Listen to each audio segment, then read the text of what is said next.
Welcome to Season 2 of Human Can Opener, a Disco Elysium podcast, and Part 2 of the exclusive interview with Argo Tuulik. If you missed Part 1, there's a link in the video description. I highly recommend checking that one out first.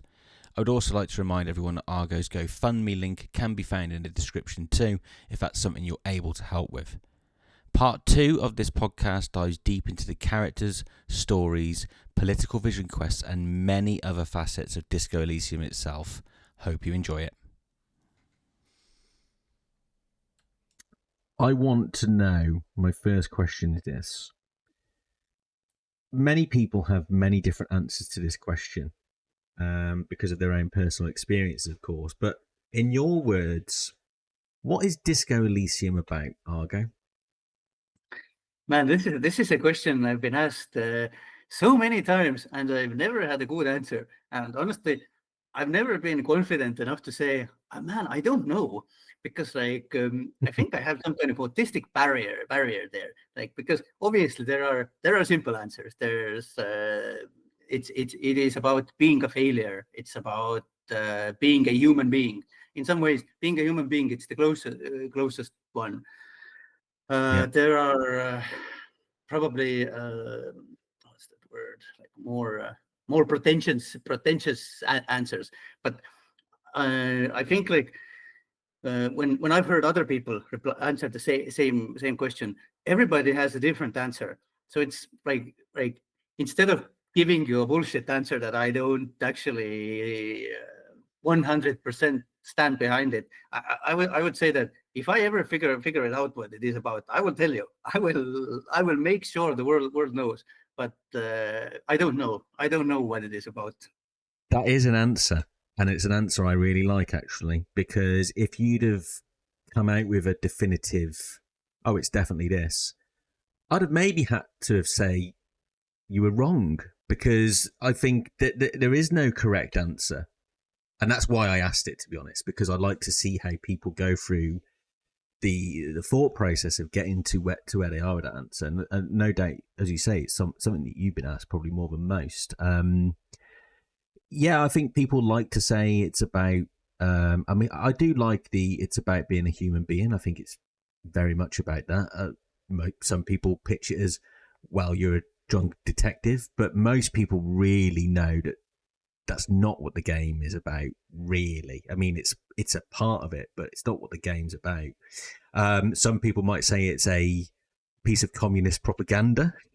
And is purely and it's purely it's Luigi Magnoni in game form, something like that. But yeah, go on. Here's a funny thing, because when I read your questions, this was the one that again I tried to rack my brain over it. Like, I think if I ask myself enough times, something will pop up.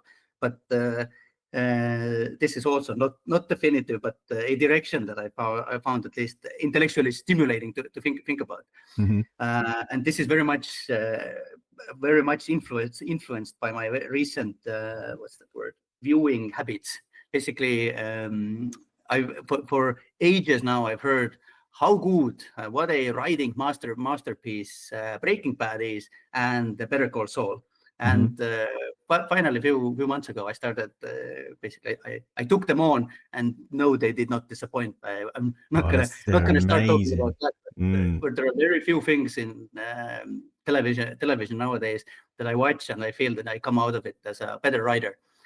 The Breaking Bad definitely was one of those things. But a theme that I picked up from it is this. How do I say it?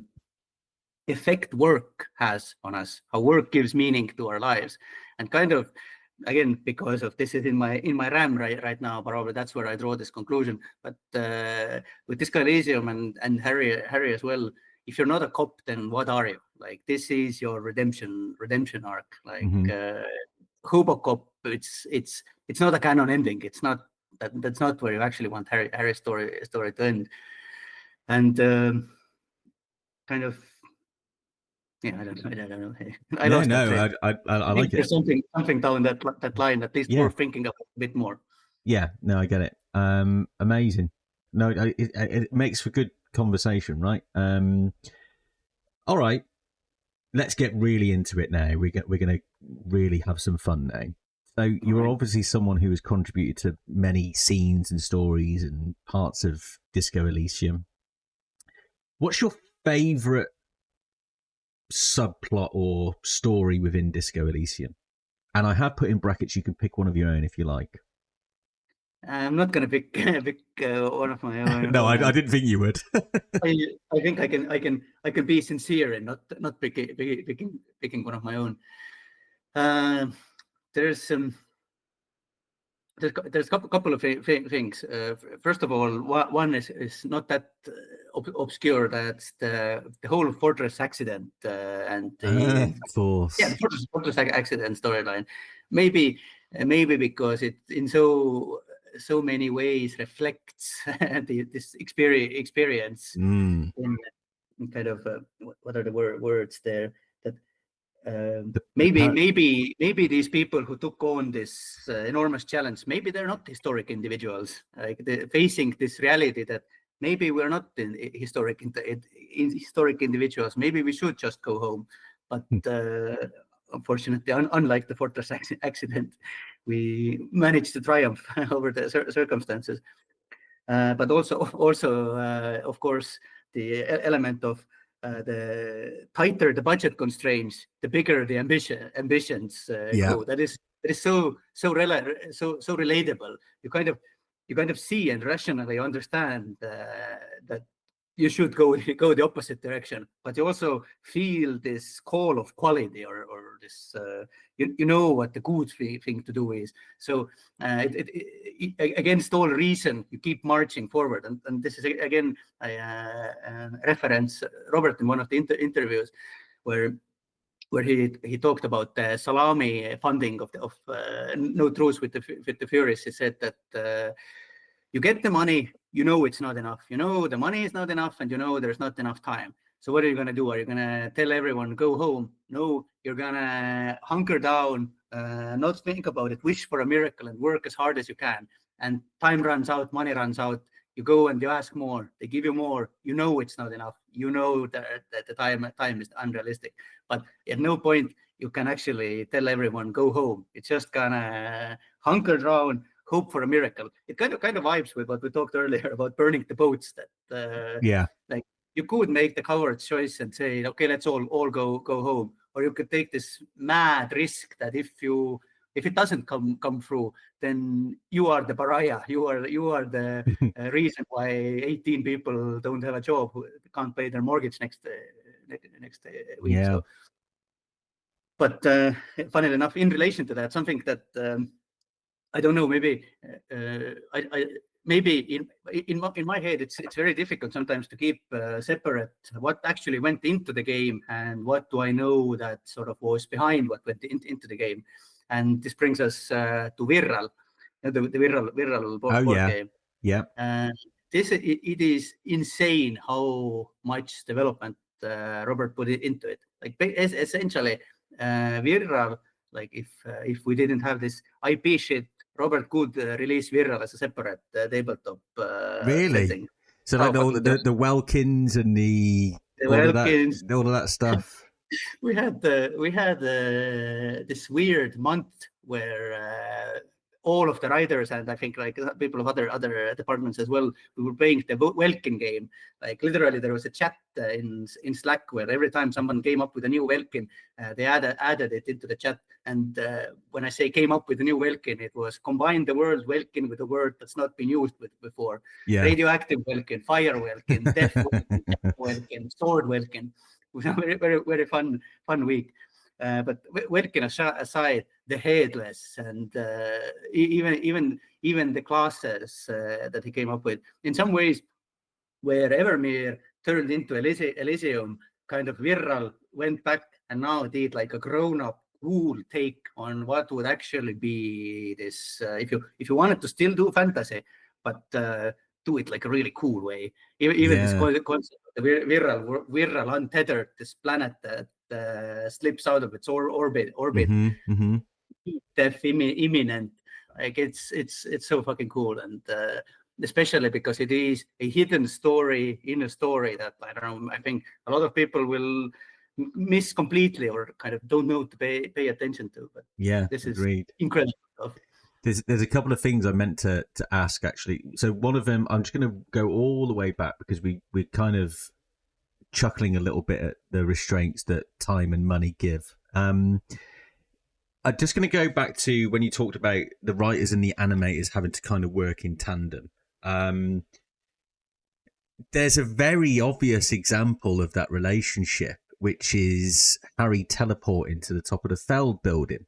And Rhetoric, it doesn't get animated, and Rhetoric says something to the effect of, they ran out of money to animate it or something. Can you tell me the story behind that, first of all? Can you remember how that came about? Essentially it. Like it needed without any acknowledgement of this, it just felt like it skips a beat, like it's a bug or something like this. So in general, I think we've been very good at avoiding breaking the fourth wall. Yeah. This I feel still very much remained into the confines of what's acceptable, but it did need an acknowledgement that we don't have budget for that. Oh, that's so good. Also because at least at that point, and I think probably still to this day, animation is the most expensive part, and especially the pre-rendered backgrounds. It's very, very expensive. So we had these two running gags. One was what was it called? The coalition invasion. That every now and then a scene ends with coalition warships arriving over the horizon, the nuclear bomb being dropped, all this stuff, because that's how unfeasible any more expenditure on animations was. And the other one was balloon animals. Because Eduardo, the animator, said that the most difficult and expensive bit is animating hands and fingers. So the balloon animal maker became like this. Slip in there everywhere. Oh, amazing! I'm so glad that you brought up that process because it's something the fans love actually, that particular bit. And then the other thing I was going to ask was, go on. Before, because we're on the animation topic, I do want to say about Eduardo that he's an amazing animator. Like I don't. There's probably people have talked about it in the internet, but I have not read through everything, so I'm not sure. But Disco Elysium would not work with a different animation style. Like this incredible balance between serious and cartoony that he nails. Like this is what I think makes Disco so cozy and like such a wonderful human being to work with. Like every time we had these brainstorming sessions, it kind of it has this soul nourishing effect. Like once you worked in the video game minds for a little while, you start noticing that there's a lot that drains you. A lot of this administrative stuff, meetings about meeting stuff, and this drains you. And these aspects that nourish your soul, they get lesser and lesser. And even when we were working on X7 with Eduardo, like every time we did something together, I kind of remembered once again, like why I do this, why I'm still here. Yeah. No, that's nice. That's nice to hear. Hope one day you can get that feeling back, Argo. I will. Yeah, I know. I'm confident you will. The other thing I was going to mention around Fortress Accident is there's a really funny line in there. I always out of everything in that whole bit of dialogue, this is the thing that sticks out to me the most, and it was the writers will be fine. They're talking about all of these different people that will like lose their jobs, and this guy will be whatever, and there's some like smarmy up. Well, the writers will be fine. They'll just go and find somewhere else. Yeah.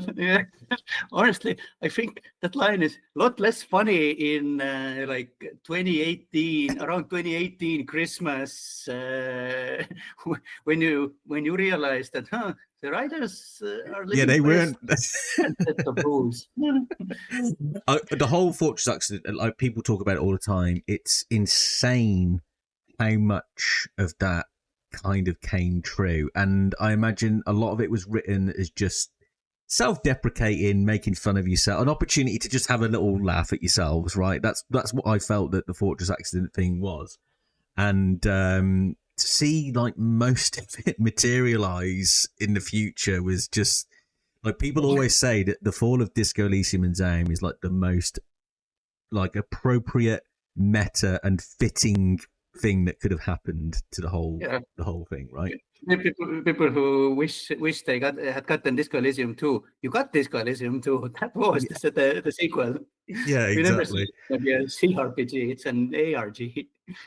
Yeah, amazing. Yeah, absolutely. Good pick. I'm glad we got to talk about that because I don't think I had it written down. All right, what did I have next? Okay, I'm going to say after this question, we'll go into your characters. But I would like to know if you have a favourite character in the whole game. Yes, I've been waiting to talk about it. Thought about it quite a bit. Way different characters, and ended up with Nick Gottlieb, the station medic. And here's a little bit about Nick Gottlieb. Nick Gottlieb is very much based on a real person. His name is not Nick Gottlieb. I have no idea what his actual name is, but basically, this actually relates to the writing process in general as well.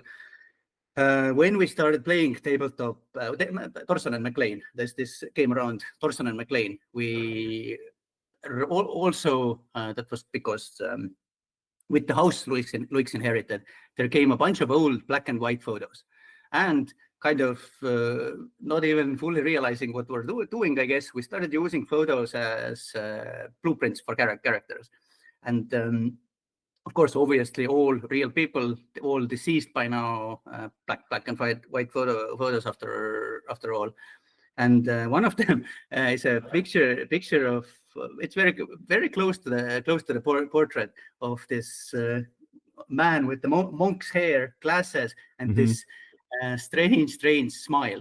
And this is a friend of Luix's father, or an acquaintance, or a drinking buddy. And this one characteristic about him is that if you had to describe him in a sentence, you would say one horrible cunt, like absolute horrible fucking human being. But also this kind of a legend of that drinking circle back in the day. And a story from real life is there's a party, some kind of a gathering. Luix's dad is in it, and this guy, he's a doctor. He's an actual doctor. And somebody in this party complains about stomachache, and Nix, let's call him Nix, touches his stomach and diagnoses him with what the fuck is it called, appendix. And then he literally takes him into the bedroom and he operates him. He cuts out the appendix, and it turns out it's close to the point where it's gonna explode. So very good that he intervened in the last moment. And 2 days later, this person who he operated with a scalpel in his bedroom, and Nix ran into the street. The guy now having had a doctor's checkup or something. Thanks, Nix. You really did me a solid one. And turns out Nix was so drunk he has no memory of that. And when he's told of that, he understands they're not pulling a prank on him. He, of course, all color drains out of his face like because what are the chances that dice roll in a way that you don't actually kill the person in the bedroom by accident? Amazing. And also like this combination of this smirk, this how do I say this? What is the like word? A sneer. The sneer, yeah, and this love for the glass candy. This, the glass candy that destroys your teeth. That's basically sugar. Like there was just so much about this real person that this is one of these cases where it was not an adaptation. It was we lifted him, just lifted him, put him into the game. Olga Moskvina wrote the character, but Nick Gottlieb was also part of the tabletop campaigns. This is where we started to fall in love with him, and from the character's perspective, he was the station medic that's so unpleasant that you would rather walk off a gunshot wound than go to the Nix's Lazarev. It's funny. I could be wrong. I'm sure that story you just told is in the Esprit de Corps check. Yeah. It was included, wasn't it? Yeah. No, Nix is amazing, and I didn't discover him until very late. And I think a lot of people miss him because you have to. Again, this is one of the things that a lot of people don't do is talk to Kim separate from everything else. Yeah. And it's only when you talk to Kim, I think you say something like, "I'm not feeling great," and you keep going on about, you know, when Harry gets all doom mongering, like, "Oh, I don't want to be a police officer. I feel like shit." And he said, Kim says, "Well, why don't you just ring the station doctor?" And I didn't do that until I started doing the channel. And I was like, wow, this doctor is just, as you describe, a horrible cunt. Like, even when I think like he's so dismissive. He's like, "Look, you got humped and dumped, and your problems are not my concern. Like, get over it." Yeah, Olga did an incredible job getting across this kind of like I know from my drinking days this kind of despair. You have a hangover, you already feel this frail and shaky, and then kind of it takes a little bit of it's not easy to admit this. And you finally you kind of expect some empathy, or at least this kind of indifference, but to be hit with this stop whining, stop wasting my time. It's such a good writing. Yeah, great pick. All right, I'm going to go through the list of your characters. Tell me if I miss any, because I've taken this from the GoFundMe where you listed the characters that you'd written. So there's Cuno. Did you also write Cunoesse then? Because you say that Cunoesse came from a kind of in-joke as I guess a name, but assuming you had to come up with Cunoesse as well. Is that fair? That's a difficult one to actually assign. Like, yes, I wrote the Cunoesse that you see in the yard when you go and click on her. Robert wrote the Cunoesse who's interrupting your autopsy. The Cunoesse who says, "Make me immortal." This stuff. The idea that Cunoesse speaks in gangster rap, "Murder was the case that they gave me." That came from Gaul, for example. So Cunoesse is a little more of an amalgamation. Assign her to someone concrete. I was responsible for her, but I feel that this is very much a teamwork. All right, we'll come back to it because I've got lots of questions, obviously, about each character. But there's Evrart Claire. This is such a great list, by the way. Jean Vicquemare, Judit Minot, the Hardie Boys, Rene Gaston, and the rest of the Precinct 41 officers. You mentioned Easy Leo earlier. I did know that, and I should have included it in the list. Anything I've missed there? There's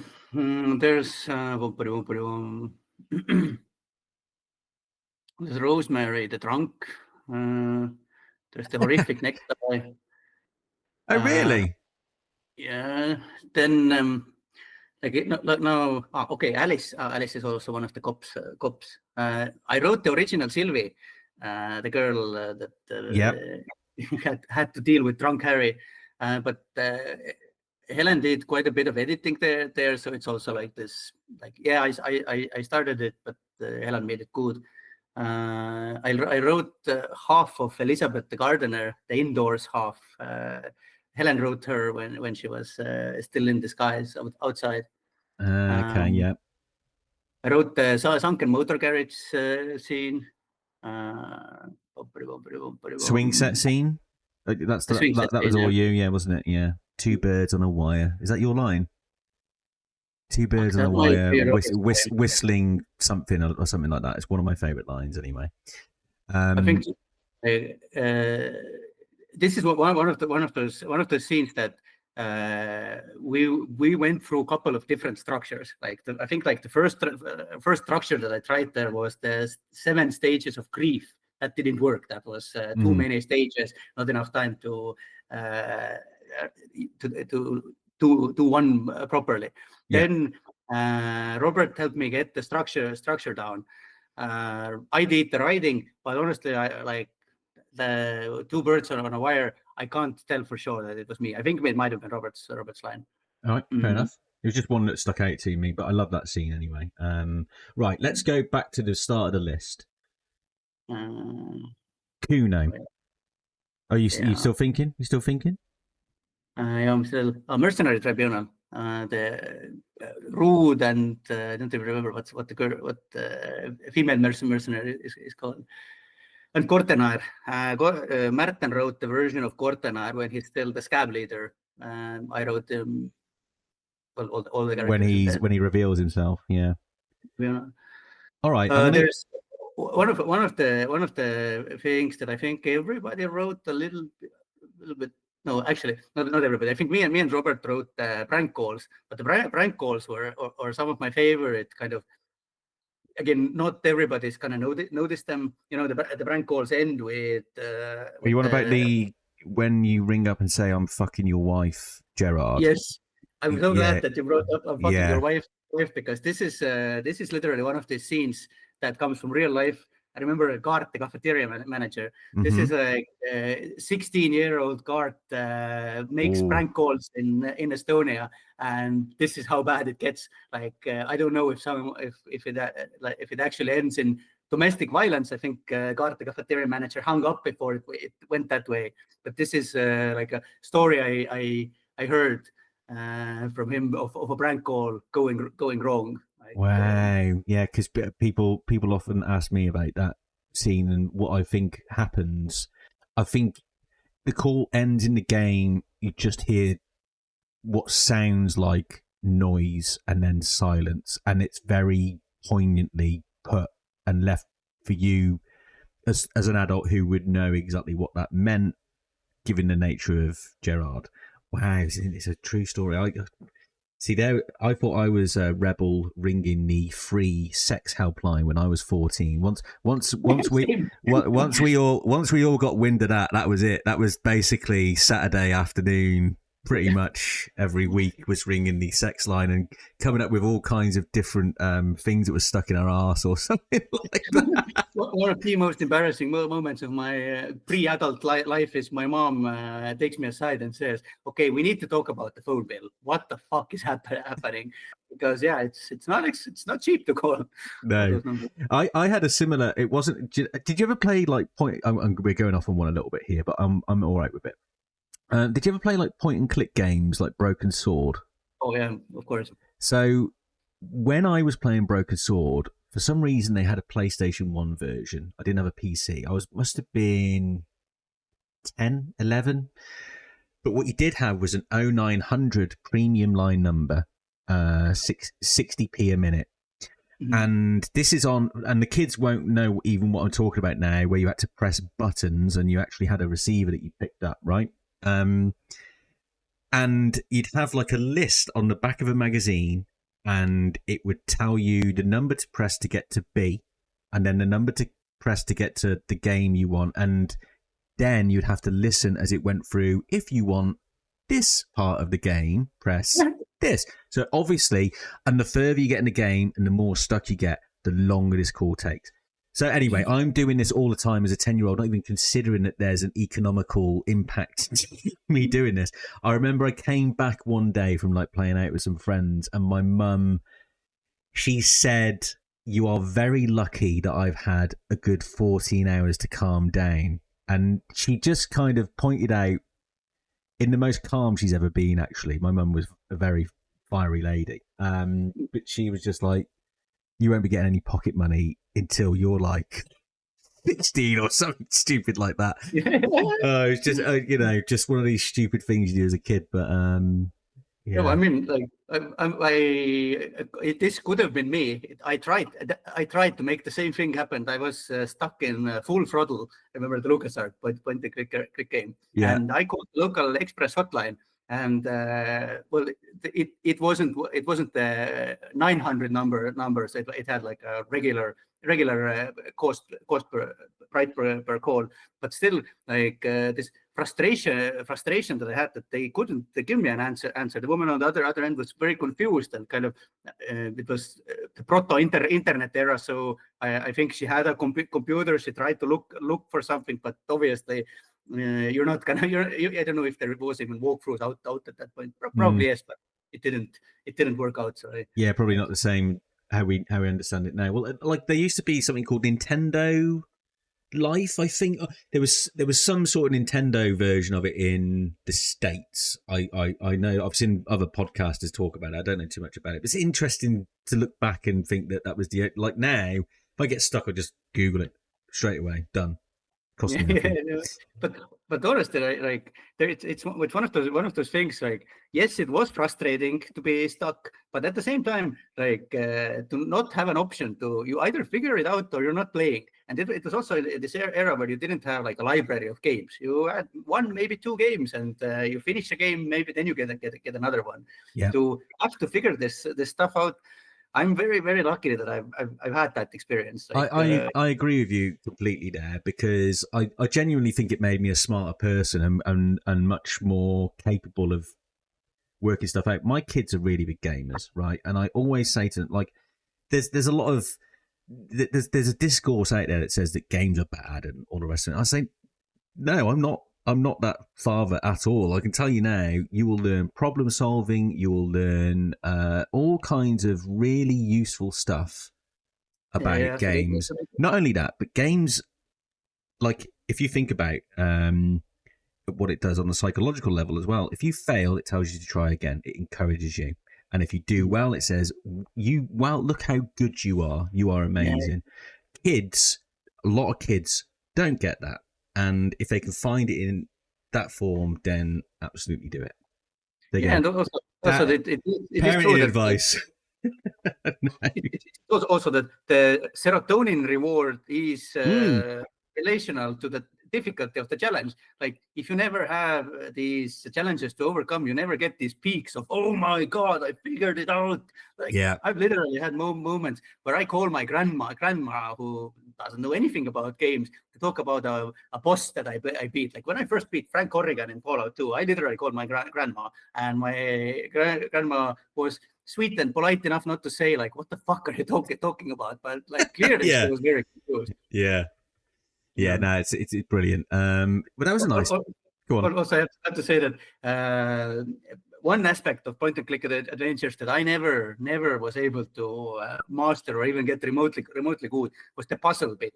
Like I can figure out when you need to use like a rubber chicken and the bucket to get a key from somewhere. That's I can finally get that. But when it's some kind of a turn the pipes, move the blocks, or the water, this was like this moment to me. But you know who was super good at this? Luix took almost like this sick pleasure in those challenges. So every time I got stuck, I went to Luix, and Luix sat down, and you can see this excited gleam. Like he really enjoyed figuring those things out. Yeah, there are some games like I don't think I would have ever finished Siberia games, for example, if Luix hadn't done puzzles for me.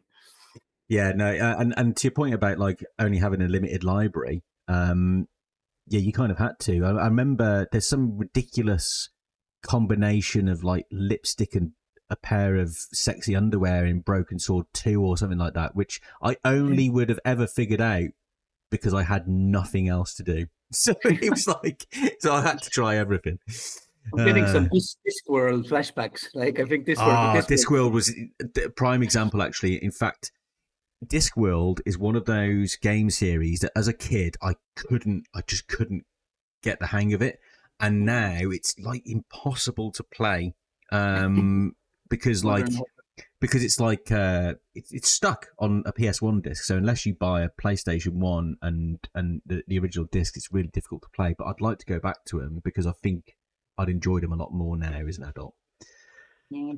Right, we that was a lovely tangent. But we were in. I mean, we could go on about Discworld and Terry Pratchett, but honestly, let's take that detour sometime later. Yeah, that's going to have to be parked for now. So, Okay, let's go through the characters. Cuno is absolutely iconic. Do you? Where did he come from? Where does Cuno come from? I always find it really interesting when you have a world such as Elysium or any other where there's a certain bleakness to it. There is no more effective way to communicate the darker side of that world than through children. So I'm really like Cuno and Cunoesse together are probably two of my favorite and most, the characters that fascinate me the most. So where did they all come from? Where did Cuno come from? Well, honestly, Proto-Cuno, Cuno with a K, comes from a summer. Let me think what the year might have been. Maybe 2005 or something like this, where Robert and I were working in this medical filter factory. Factory sounds so industrial, but it's kind of in this small fishing village in Estonia, where the lover of my father organized a summer job. Don't ask. And kind of, I don't like. I thought about how or why was this image or this manner of speech in my head, and I honestly traced it back to Myron from Fallout 2. Like if you think about the sort of facial features, sort of this arrogance that Myron speaks to, I think there's some roots there. But one day walking to work, it was like a 5-minute walk from the apartment we lived to the factory.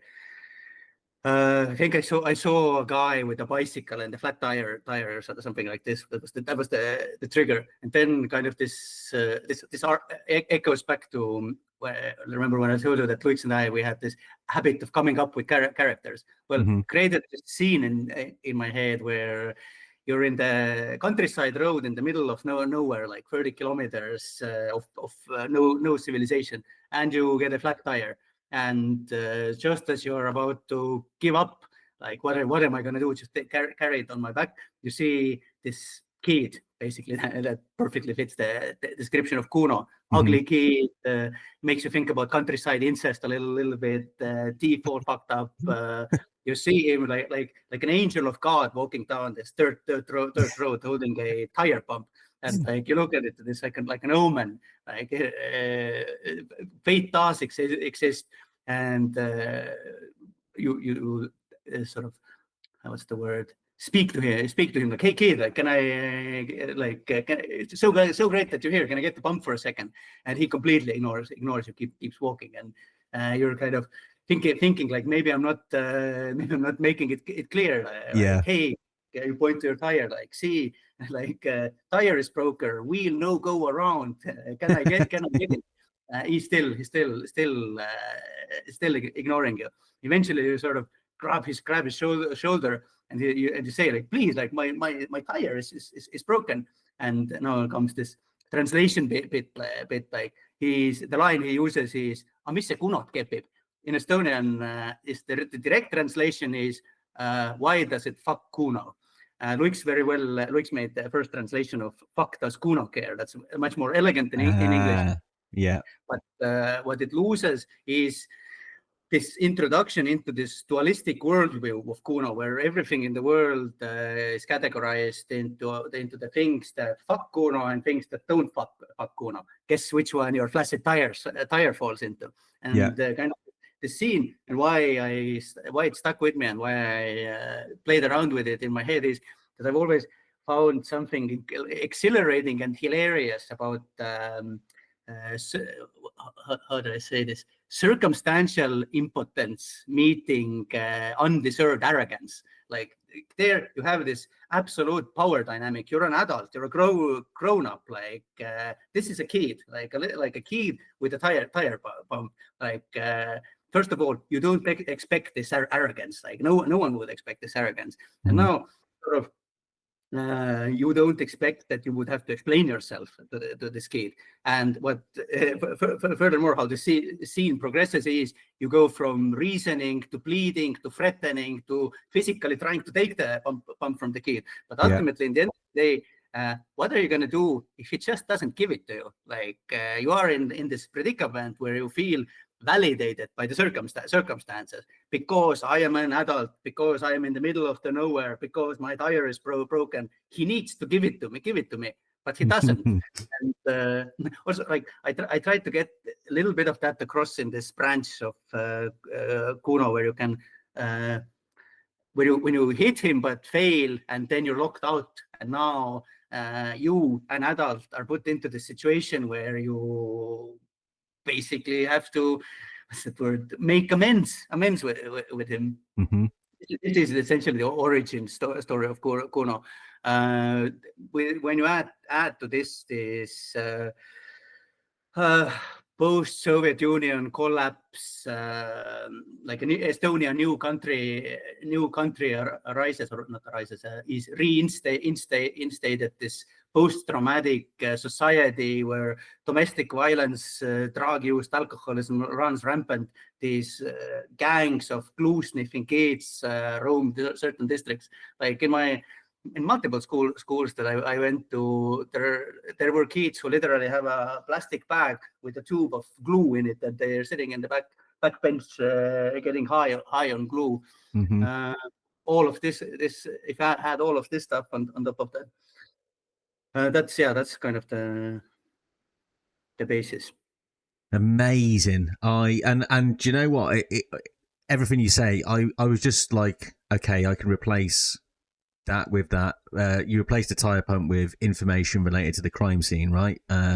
Just fucking give me the information. And like, this is what I love about Cuno. And it's interesting you talk about the power dynamic, because it's an amazing extension of you, the player, into Harry, the character, because you feel all of those positional privileges as the player. You're like, and most people playing a game are adults, and for me as a British native as well, the Scouse accent is like basically the perfect accent for a little rapscallion child, right? Because it's quite I find Scouse accent to be, if they're telling jokes, it's the funniest, most rhythmic, melodic accent in the world. And if they're shouting at you and attacking you, it's the scariest and most, aggressive accent. It's an amazing accent. Do you know the MMA fighter Paddy Pimblett? I do, yeah. That's a very good example of this. Yeah, absolutely, yeah. Because when he's threatening his opponent, and he's fierce, right? He scares the life out of you. But yeah, he's a very funny guy. He's a great example, and that's one of my favourite things about Liverpudlians. Go on. Also, when we're on Cuno and voice acting, I have to say that both of Cuno's voice actors, fucking amazing job. Oliver, who did full voiced Cuno, like it was also that he happened to be in that age where he was still able to do this voice breaks, sometimes breaks, VO. There are like literal moments. I remember listening to this. Not even what's it called? Not demo tape, but actually recorded lines where his voice actually breaks in this perfect unscripted moments, and thinking like, man, that's the only person who could have done Cuno in this extent, because Dot Major, who did the original Cuno, and only the greeting part was voiced. I think the greeting part was more impressive, honestly, in his performance. But there's no way you could have taken Cuno this annoying throughout the rest of the game. Like, that was just the amount of Cuno voice that the player was able to digest. If he had been speaking like this the entirety of the game, I think people would have found Cuno too intolerable, too difficult to handle. Yeah, Not also, by the way, did a fucking amazing job with the original Jean Vicquemare. Oh, so it was Dot the original Jean Vicquemare? Yeah. Amazing. Okay, we'll come to Jean in a second. Wait. Sorry. Suddenly I get scared. Was it Dot or Derek? I think it was Dot. Yeah. Like, I'm sorry. Sorry if I mix it up. I remember it being Dot. I'm sure. Don't worry. People will understand if you can't remember everything. Argo, it's all good. So Cuno has an interesting arc, right? Well, he has a split arc. I personally found Left Behind Cuno to be canon because it's what happened to me the most, because you have to take a route of quite a lot of adversity to have him join you, right? A lot of things have to go wrong. So I always felt like poor old Cuno was going to get left behind in the canon. But there is a beautiful version of the story where you take Cuno right the way through to the end. So how did you imagine Cuno's real kind of path panning out in your head? Oh, that's a difficult question, and it's difficult for reasons that are hard to explain without getting into legal trouble. Oh, okay. What I can say is that whilst we were still writing Disco and Cuno, this combination of, remember, the Ballad of Chad Tilbrook and Emil Mullins, these two junior officers. Yeah. The dynamic of three, where you have junior officer De Ruyter, Mullins, and Tilbrook. Like, I played around a lot with this concept, and when one day we will eventually get back into making that sequel, I there's no way I'm going to do it without Cuno.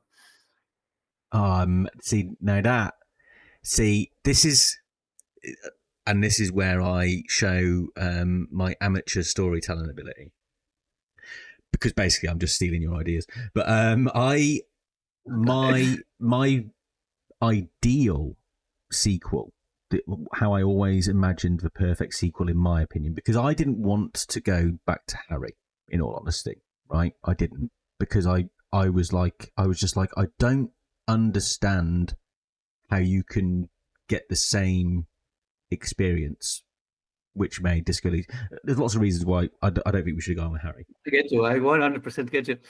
But what I imagined for Cuno is you could reintroduce the skill system and the blank slate and replace it with coming of age. So if you imagine a Cuno who is, what's he like, 12 in Disco Elysium, I think. I can't remember. Yeah. Now, if you imagine a 17-year-old Cuno, and then you think about how much was going on in your head, think about Inside Out 2. You know, the Disney film? I don't know if you've seen it, but Inside Out 1 is baby, can't remember her name now, but she's very young and she's learning about the world. Mm-hmm. A bit like Harry, newborn, doesn't have a clue what's going on.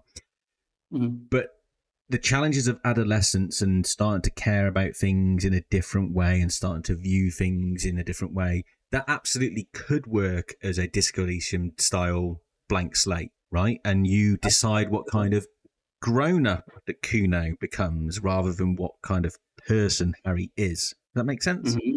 Absolutely, yeah. I see that very much. Yeah, so I always like the idea of Detective Cuno. Me too, very, very much. Coming and back also, one day. for the record, for me, the version of events where Kim gets shot and you take Cuno to the island was always canon.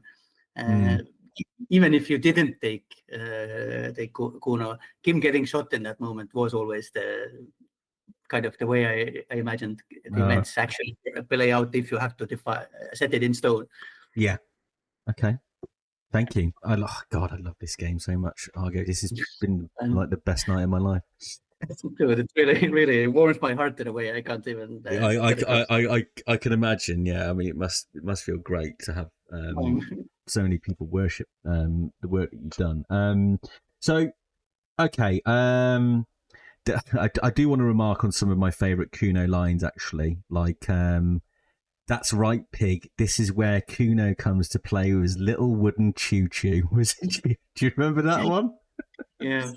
That's absolutely brilliant. And anytime it mentions Cuno swaying like a rooster, or like I think there's a moment where I think when you talk about the Phasmid, you all of a sudden you catch Cuno out a little bit because he's interested all of a sudden, or like anytime you bullshit about your true strength, because he's got like this view of one particular adult as being like this super being.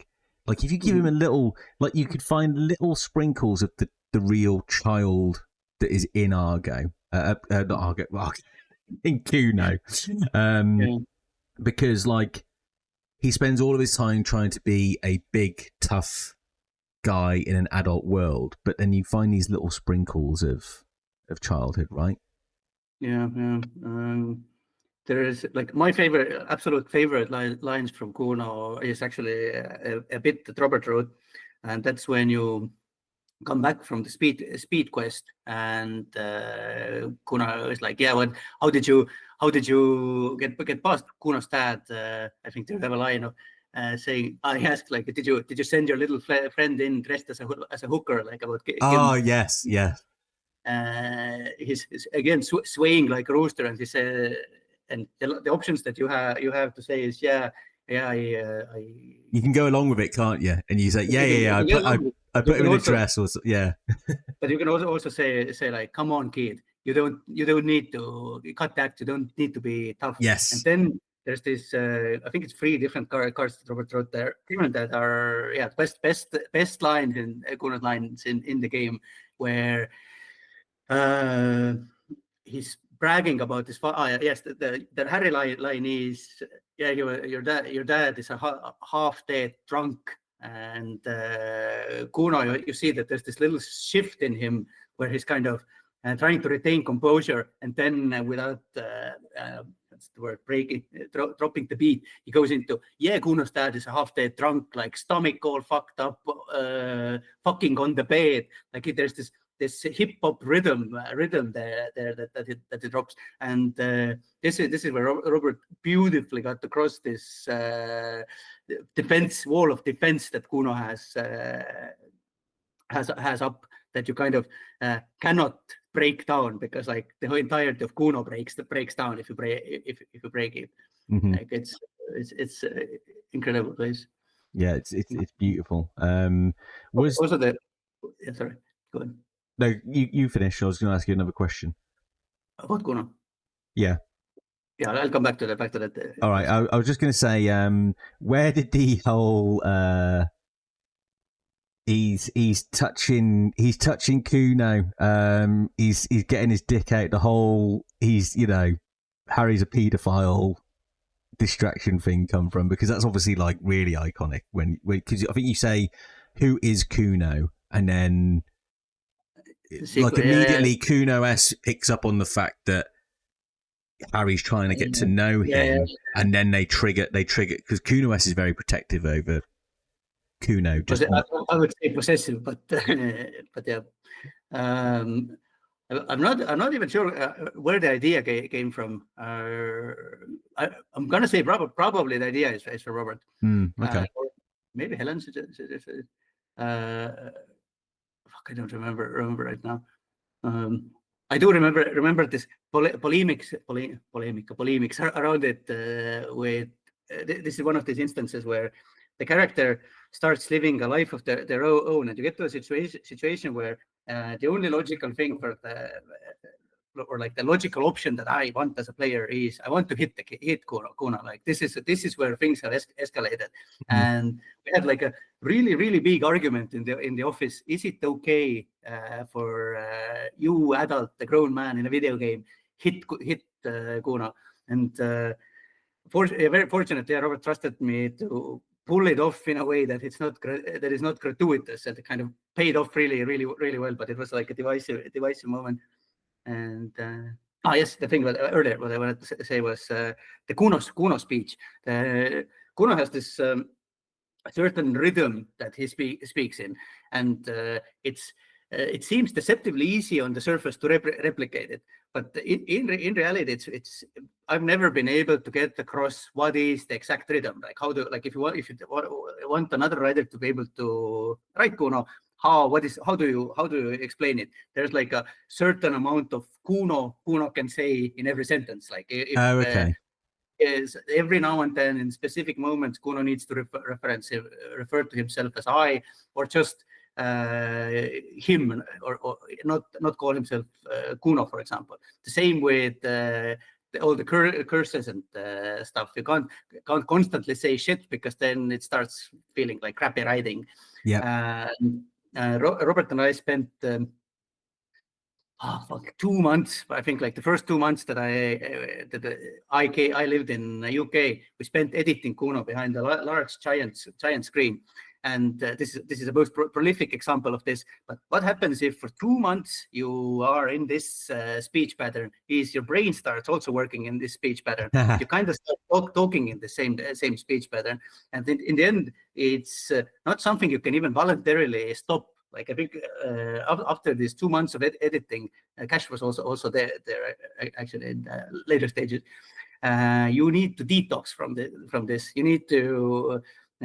You need to stop saying shit and talking yourself in third person.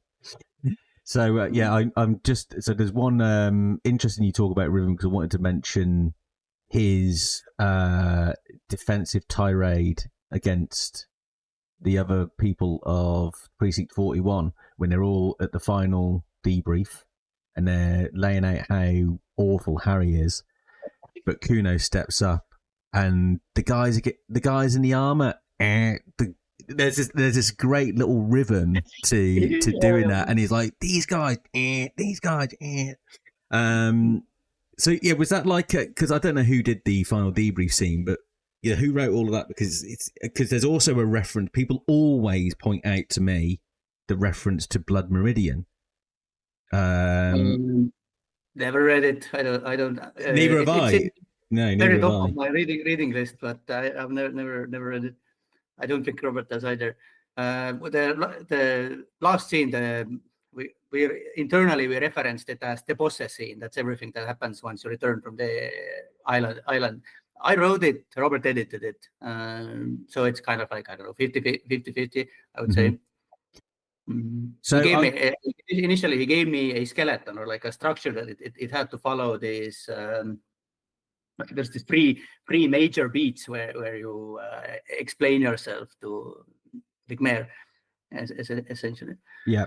And also there's a Kim version and the Cuno version. Of course, yeah. There's two versions, yeah. I don't even remember. Is there no Kim? No Cuno there version? must. So somebody on Twitter recently they'd put together a clip of every animation for Harry at the end, depending on what you did. And I can't remember if there was a no Kim at all version. I'm sure there is. Because thinking about it, there must be circumstances where you could go to the island and then not speak to Cuno at all. Or he might not even bother. I don't know. Yes. It's one of these. I don't know. Maybe it's a Mandela effect, but I do have this feeling that I've played this version and it's incredibly what's the word, joyless when you have no one. Like, game with it. Also, I wanted to ask you earlier: have you gotten the ending where you don't get the body down from the tree? Where you know? It's one of the few trophies that I haven't got on Steam or whatever. Is doing the whole game without the body. Go on. Is there a specific, like, does Jean say something like you didn't even fucking bother to get the body down? Jean has specific things to say about it. Yes. Right, I need to do that. I expect that it's a very, very small number of people who finish the game like this, and up until I don't even know, was it the Easter eggs that patched in achievement for it? So before that, it was kind of like this invisible outcome that you might have stumbled upon. But this, to me, is such a good illustration of this girthy, where for these few special people who played like this, it will be rewarding that in the end the game acknowledges it. Yeah. I was going to go to Evrart next, but I'll go to Jean because we're kind of in his stratosphere. So how, like we remarked earlier, that let's talk about Judit as well. And just, in fact, let's talk just Precinct 41 in general. But just some focus on Jean first of all, because he's probably the most misunderstood character in the whole game, I would say. Because the thing that people forget is you drop into Harry's life. I don't know, it's 48 by the time you got to him. So there are many, many years and you see some of Harry's behaviour, and you get to hear about some of Harry's behaviour. So I think you have to understand that Jean has been there through all of it, right? And has every reason to have run out of patience with Harry, right? So when creating Jean in the context of Harry, where was your head at? What role did you kind of intend him to play, etc.? I think in the very earliest versions, and this was before me, he was supposed to be your partner or one of your partners. There was a version of events like that. What was the role? Well, essentially, it is kind of like a connection to your past, and also like a reflection of how your shit has affected other people. Mm-hmm. And the thing with Sean is that he's clinically depressed, and something we used to say about is that the only reason Jean Vicquemare hasn't killed himself is that he's fascinated by the extent of his depression, that he did not know that it's possible to be that depressed. And what is this thing that joins Harry and Vicquemare is, again, we have to get back to work. Like, work is this redeeming thing, or this one thing that gives meaning or purpose. Mm-hmm. With Vicquemare, well, we know that he works out like there's a devil is on his back, and he what's the word, cracks cases with Harry. Yep. But yes, like more than anyone around Harry, Vicquemare is affected by this antics. Like, but at the same time, sort of, Harry wasn't always like this, and even his decline, it hasn't been so gradual that for like 10 years, like slow. It's not like watching trees grow up that you don't see it happening. It's still, you still remember your partner as the person they were and what they are now. And there's definitely like gentleness and caring in Jean. Yeah, Harry. I mean, like the fact he showed up as Guillain Bevy, hoping to make him laugh, right? He was hoping to cheer him up. And the fact that then Harry doesn't even recognize him. Mm-hmm. And then people wonder why Jean's like frosty with him. It's like, this is his best friend who he's been with for years. He's come to the scene where he is in Martinez. Not only has he come to the scene and you know, in some way to support him, he's gone out of his way to cheer you up by dressing silly as. Well, first of all, Harry and his God, what is the word? Special Investigation Unit. Fuck, we used this particular phrase for that. Major crimes. The major crimes unit, you mean? Maybe it was major crime. Sorry, my brain is a little mush. Harry's major crime unit that is comprised of Harry, Jean, his satellite officer, Jean Vicquemare, Guillaume de Bevy, Judit Minot, and Trant Hiddleston arrives in Martinez. I think it's Friday evening. Immediately, what happens is Harry, drunk, throwing a tantrum, tells his team to fuck off because they're cramping his style. So basically, Vicquemare, Minot, Bevy, and Hiddleston are sent away. Like you would only get in the way. Then Harry proceeds to go on this bender that the traces of which we see all over the Martinez map. So when Vicquemare gets the call in the station that Harry has lost his gun and his badge, like this is on top of like on top of everything that has happened, including being sent home. Like this is this final drop in the chalice.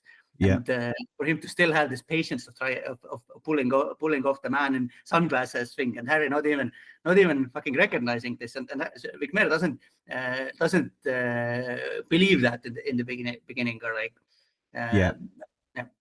yeah, and he's also the one person that says like none of this reaches the captain on the call. Yeah, like they might all be laughing at you and taking piss out of you. But that's what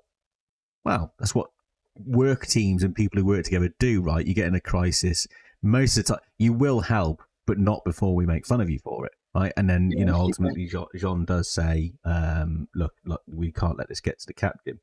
Another thing I would like to point out about Jean as well towards the end is, like, a lot of people expect during the final debrief, when Harry lists all of these amazing achievements he's just done in the last 4 or 5 days, whatever it is, everyone's like, well, why isn't John then responding and being like, oh, wow, do you know what? Brilliant. Because actually, and this is, I think it's an opinion that people share of mine too. Imagine your best friend shows up with this guy he's been with for 4 days. And in that 4 days, and let's imagine you've done everything you can to help Harry. He's now clean, hasn't drank for 4 days. He's discovered a phasmid, which was, believed to be completely bonkers. He's solved the murder. He's been involved in like one of the most deep, sprawling cases ever. And that must make the many, many years that Jean made the effort previous feel like, man, what a kick in the teeth. Is that how you viewed it, and you as a team kind of saw that from Jean's perspective? The way you explained it, it's so precise. I don't think that we thought of it in this level of precision. Like that's a very, very nice interpretation. I agree with it absolutely. But earlier when I talked about this kind of open-ended writing style, there's so many of these moments when you write, you trust your intuition. For example, a good example I often use is that when you inspect the body, when its body is still on the tree, and you ask who killed you, and the Inland Empire answer is communism. Eventually, it ties beautifully into the fact, into the deserter. But when at the time when this line came to be, there was no idea who is the killer, where the killer is. Like all of this just kind of came to be. Like, and this is very, very, very similar, I think, with John Vicquemare, that intuitively you feel, or like you sense outlines of story beats out there, but until you get there, you don't really know what they are. And then once you're there, you look at it, and sometimes it's like, oh, thank God it came together. I was really, really worried that it won't. It's a fascinating side to this, as writers and creators, because there's been a couple of things where we talked about this, and I'm really fascinated by, once you create something, whether it's a book, a TV show, movie, whatever, once you put it out there, it does end up then belonging to the fans, right? Because they're the ones, like, all of these interpretations and the fleshing out and the filling of the small gaps and everything does come from people loving and appreciating the work to the degree that requires you to pick up on that stuff, right? I know what you mean. And honestly, like, kind of, when I really understood this was when we were, I think it was probably around the time when we were recording lines for a final cut. There were moments where we made little changes, I'm sure you've picked up on it, that Kim, when he addresses you as a detective, he's in a good mood, or he likes you, and when he addresses you as officer, then he doesn't. Yeah. And there were every now and then there was a little bit of inconsistency there, and I think maybe at some points he called you Harry, or like basically we smoothed it out, and a lot of people were upset. They were upset because kind of the thing that they were given was now retroactively changed.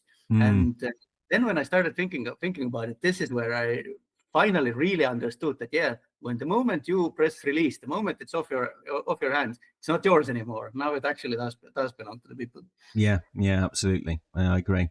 Jean and Cuno, I think in particular. I mean, Judit, we're just going to touch briefly on, because we talked a lot about some of the Precinct 41 officers already, right? And their influences, particularly the Shield and, you know, Macintosh, etc., etc.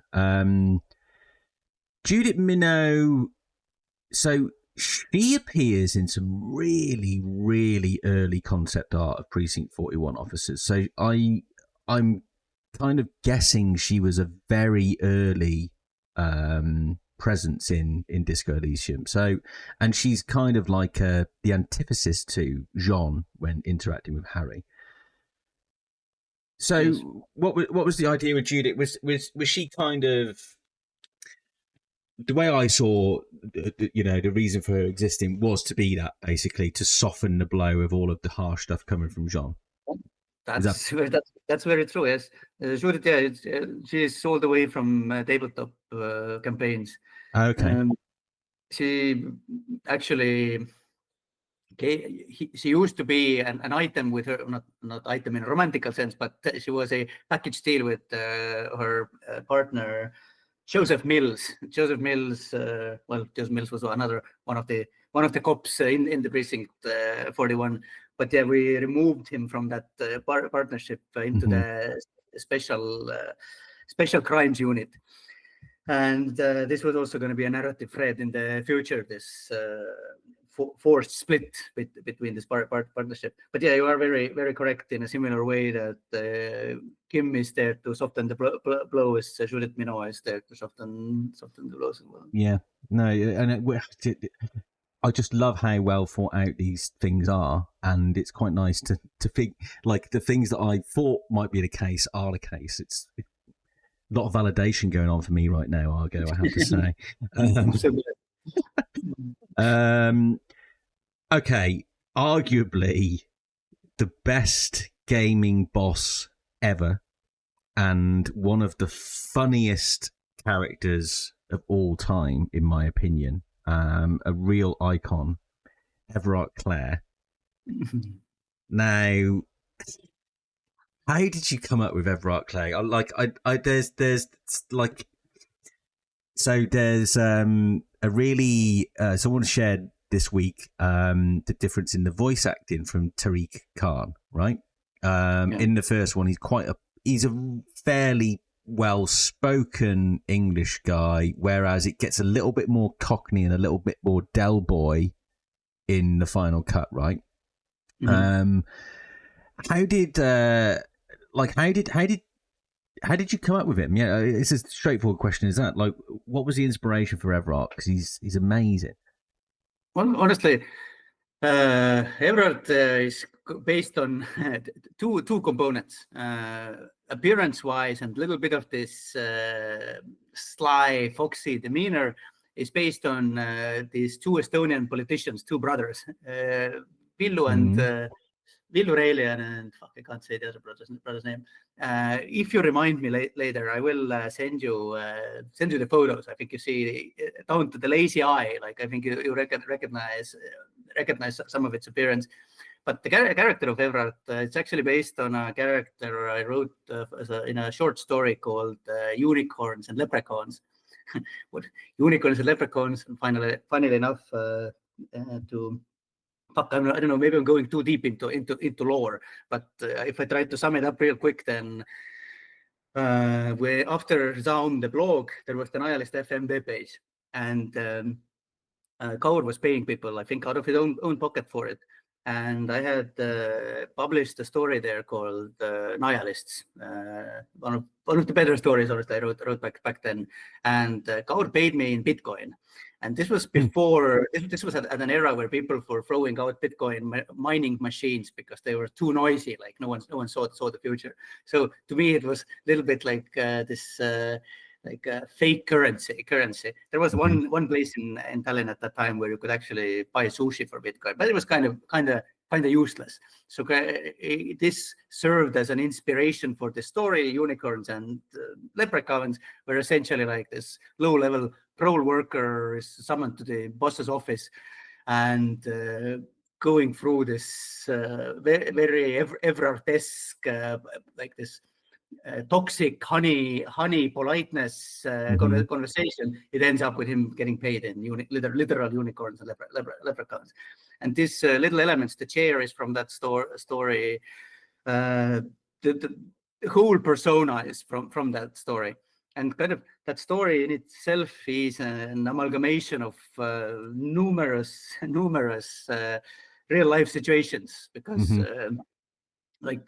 I'm sure you've also had this kind of toxic pleasant bosses. This kind of when the power dynamic is so off that the other party can afford to have this seeming friendliness, or I don't know how to say it. So yeah, basically, I brought the character over from there. But when we talk about it from the game design perspective, then this is Robert's idea. Like Robert said, we need like a boss character there. And even if you think about Evrart and Measurehead, then this dynamics there is Evrart is the boss, Measurehead is the dragon. Like that you need to get. And even this path to Evrart, it's kind of that's why his container is all the way in the end of the map, that it would kind of on a subconscious level remind you of this entering the boss's dungeon. Yeah. So where did the whole well, let's first of all, Mr. Evrart is finding my gun, is helping me find my gun, is probably the most memed and the most iconic and most repeated line in the whole game, right? Mostly because as soon as anybody says it, you get a whole stream of everybody else saying Mr. Evrart is finding my gun. So where did the idea of like Evrart kind of having this power over Harry in the first place come from? I do want to touch on the conversation with Joyce a little bit, but just first of all, I thought it was really interesting how, like, it's hard enough to get to Evrart anyway, right? He is very much presented as a challenge. Like, he's laid out to you, you've got to get there. And it's really, like, as a first-time player, it's really difficult. And it's quite funny, actually, because it makes you do the advanced race theory, and then people are like, oh, shit, I've gone down this. But yeah, where did that element of the power dynamic come from, where he's going to have all of this clout against you and all of these carrots to dangle? Well, this all stems back to how do you create a boss fight in a game without traditional combat? Like it's kind of this what's the word? Ramping up of tension. Like it starts with even before the chairs, it starts with the stairs. Who stays quiet the longest? Then comes this chair bit. Then Evrart starts hitting you with this. Oh yes, this moment where, by the way, if you're worried about your lost gun, I've even put that. I remember this was one of the things I think we put in the final cut. The still echo that says "lost gun, lost gun, lost gun." It's in fact, I will pull the line up actually because it's one of my favourites. It's something like it's about gravitational pull. Yeah, I remember that. I think something like I can't. It would take me too long to find it, but it's like only two words escape its gravitational pull: yes. lost and gun. Yeah, it's such a great line. I love that. It's really good. And again, it was one of those things. Like to your guys' credit, again. It was years after playing it for the first time that I realised you didn't have to sit down. It's hard. It's like you need a ridiculously high authority, is it? No, volition. Yeah. You're no titan of volition, buddy. Sit down, I think it says, or something like that. Yeah, but if you carry on, eventually volition goes, no, we're having this on our terms, and then you eventually beat him.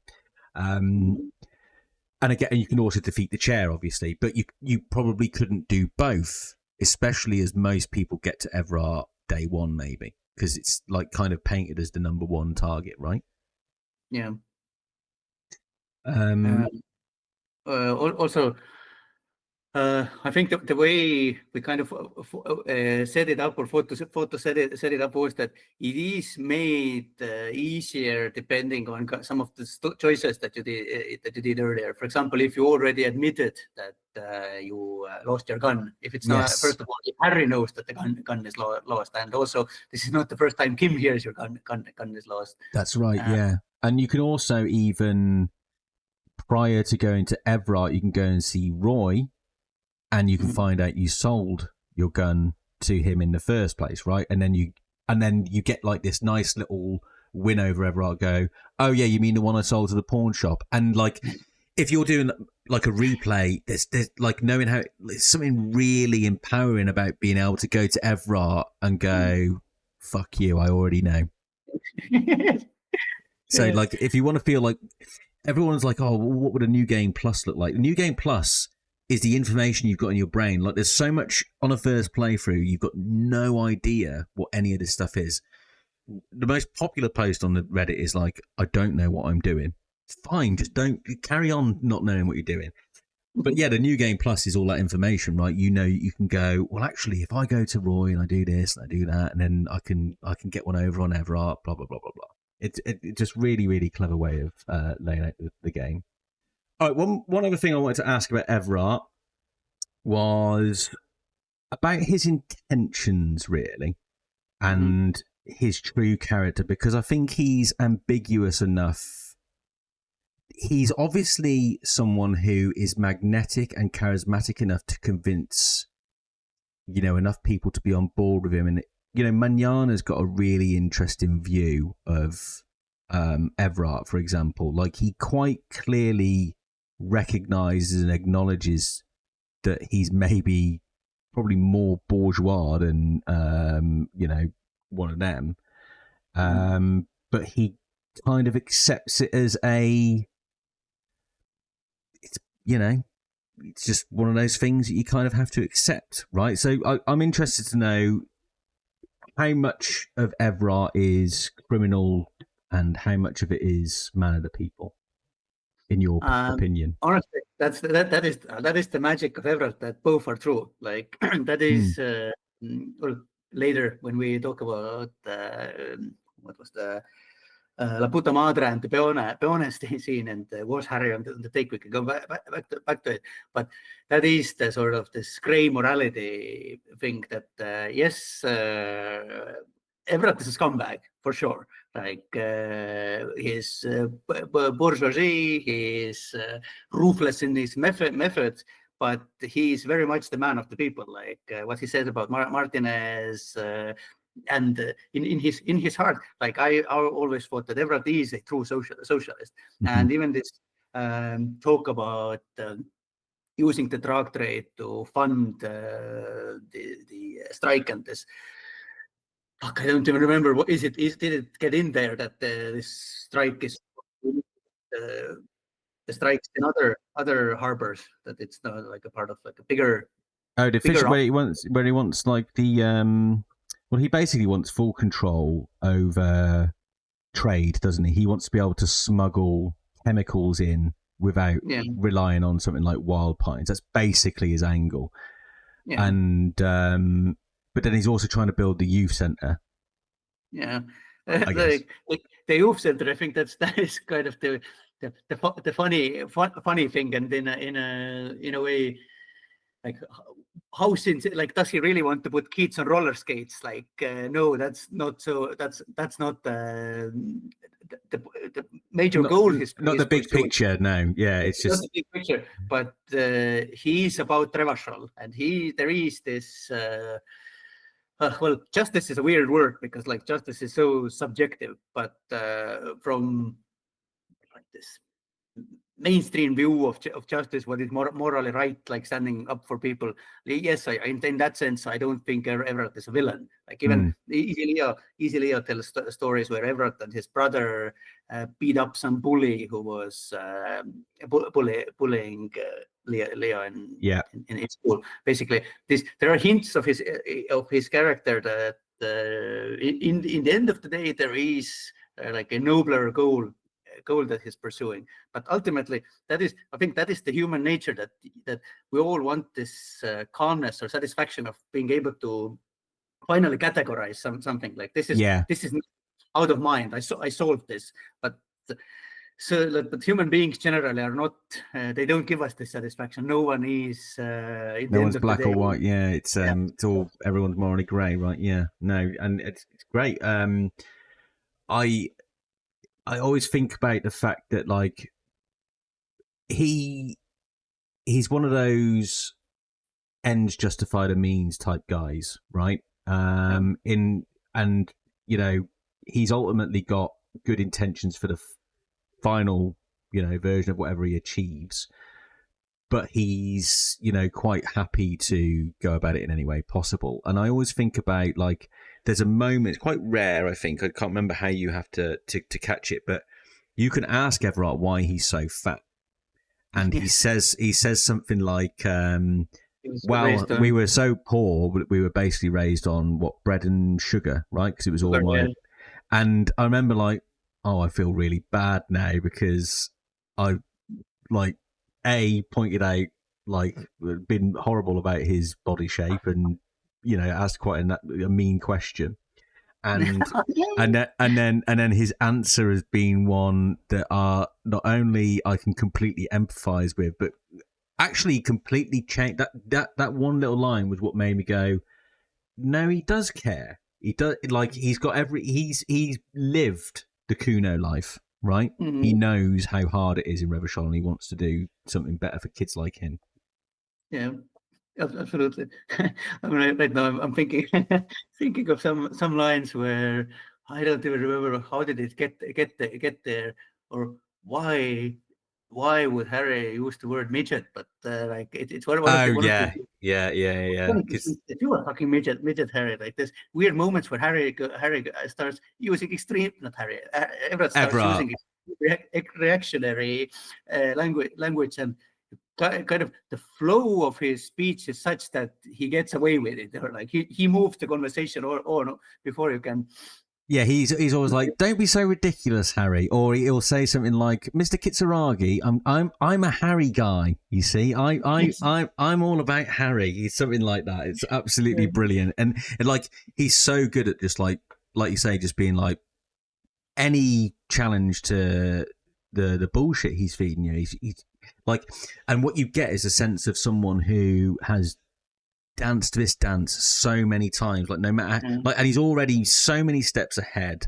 Like you can catch him out with little bits and pieces, like he tries to threaten you or make you feel intimidated by the fact he's got the brown folder, and if you don't pass the check, Harry, I don't know, probably gets health damage or something like that. But you can, if you've got enough perception, I guess, something like that, you can spot it's just a public record, right? Which anybody could get. So little things like that.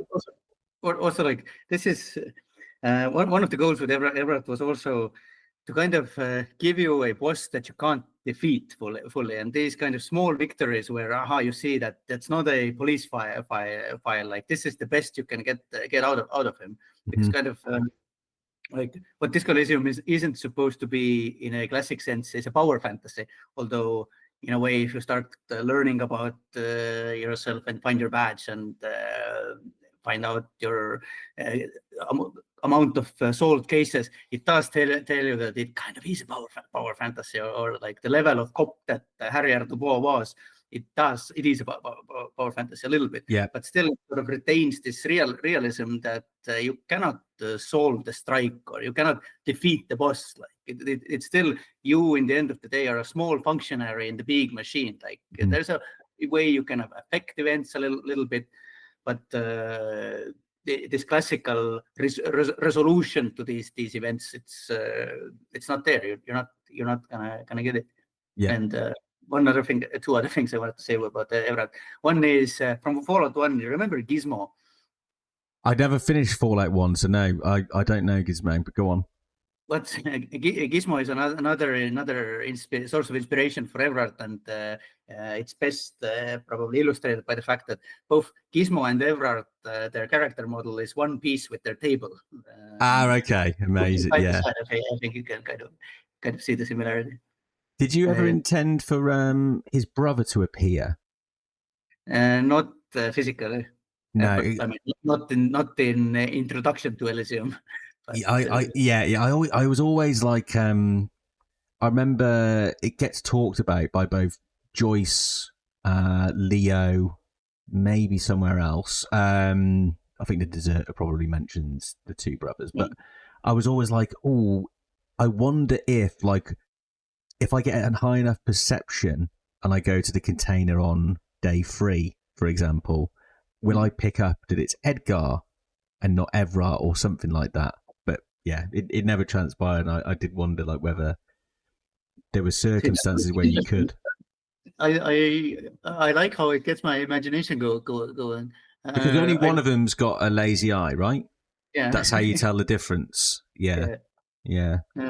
I think somewhere in Everart's lines, or is it Everart's? Maybe it's Leo's lines. We say that the other brother is on a vacation or something like this. That they basically swap roles, don't they? Yeah.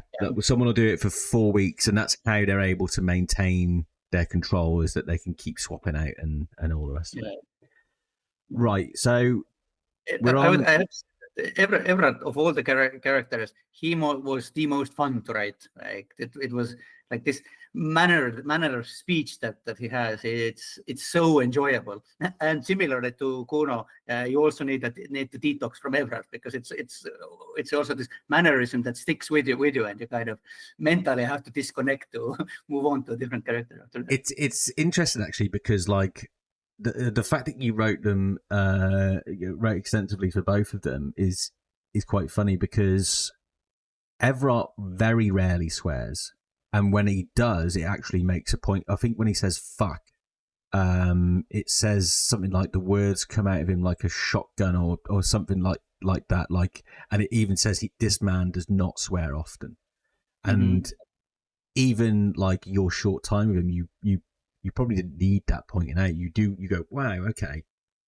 You always notice people who don't swear when they swear, right? And Evrart, and it must have been interesting for you as a writer, and as a team, having that challenge of you could. I can't imagine a world where you can write Cuno and Evrart simultaneously, because I don't know how you cope mentally with having those two rhythms and having to make sure you don't do one thing with another or one thing with this guy.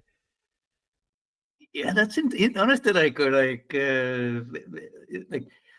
I think in some ways with a game like this, every time you think it's pencils down, now it's done, now everything is added, you still find new things that you would have liked to do. One of these things that I fantasize sometimes is, what if you could recruit Cuno earlier? And I have thought about situations. What if you could show up to Evrart's office with Cuno on your side? Challenging, no doubt about it. But both Cuno and Evrart, they are very much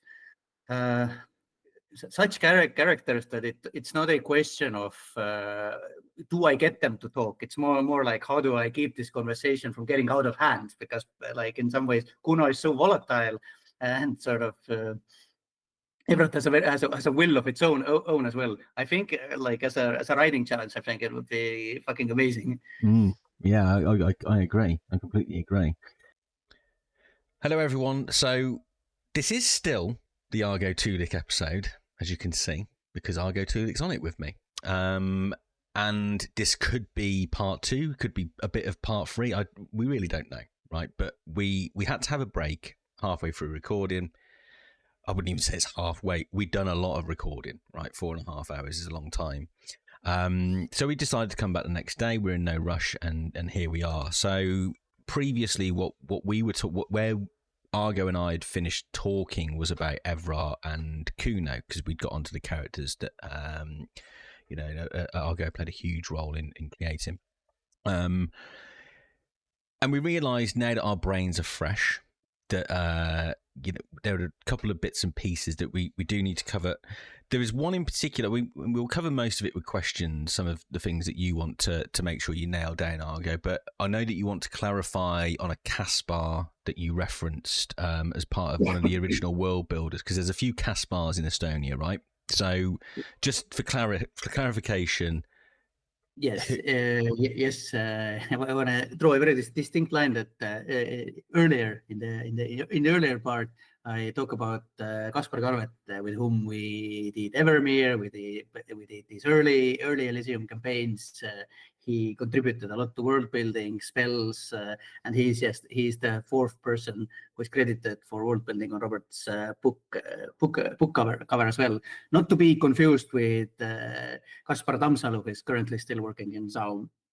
Completely different people. Kaspar Karvet, honestly, because of me and the fact that I moved to UK when in 2018, we kind of lost touch a little bit, but still I very much consider him like a lifelong friend. Hope we get to make games again one day. It's in a different industry right now, as far as I know. There you go. So not the one that most people will be familiar with if they watched the PMG documentary, right? Because I think that's the thing that most people go, oh yeah, I remember Kaspar. Different guy, different person, different role. Yeah, very different roles in the story. Okay, so, and I just, if there's any repetition from either of us, just especially when we talk about Evrart and Cuno, just while we reorient ourselves, apologies if I don't, catch it in the edit and we repeat ourselves, but it's all good disco stuff because it's, it's me and Argo and it's a great time. So I'm sure you won't mind. So returning to your characters, there's one, just quick one, it probably won't be quick knowing us, but there was one particular element of Cunoesse that I didn't cover. You were quite clear to kind of define the versions of Cunoesse that you and Robert kind of both played a part in, right? So you were saying that you're mostly, the Cunoesse that you go and click on and is pretty annoying is yours, and the fucking kill me now, set me free Cunoesse is very much Robert. But there is a part of Cunoesse's story which is hidden within the empathy check of finding out who Cuno really is. Who is Cuno, I think it is the question. And it comes after you've punched him, sort of earned his respect, right? And then you can kind of get Cuno into a private conversation away from Cunoesse, where you find out that Cunoesse turned up in Martinez. Cuno discovered her shivering in the corner of the apartment block, right? And I think Half-Light remarks that it was murder hangover. Cuno obviously gets fantastical with the detail and says, yeah, he's murdered a cop or whatever. And it's quite funny, actually, because you go, really, a cop? And then Cuno goes, forget Cuno said that shit. I was talking bollocks. But can you tell us anything about Cunoesse's past is where I'm getting to, because I think it's one of those things where I kind of say the beautiful thing about Cunoesse and why she's so fascinating is because you don't know, right? And there's enough left to the imagination. However, I've spent 5 years imagining, now I want to know. So what can you tell us about it? Damn, that is a tricky one. Like, there's not many things you could ask me that I would have to say that I can't talk about it. But that is one of those things, and it's kind of even if I try to explain why I can't talk about it, it's already we're just on the territory of you're breaking it in day, man. Let me think. What can I say about it? Trying to just focus in on what's in the dialogue. Yes, in Cunoesse's dialogue in Disco. Yes. So basically, I've got a pretty good memory of it. So in the game, what you find out in game in Disco Elysium is that you and Cuno kind of work out, and between the skills, you work out that she could have quite easily have killed another child.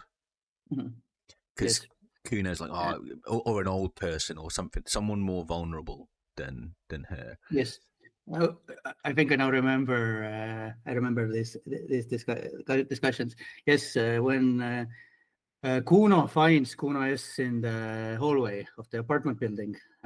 She's under the shoe rack, or in the corner next to the shoe rack.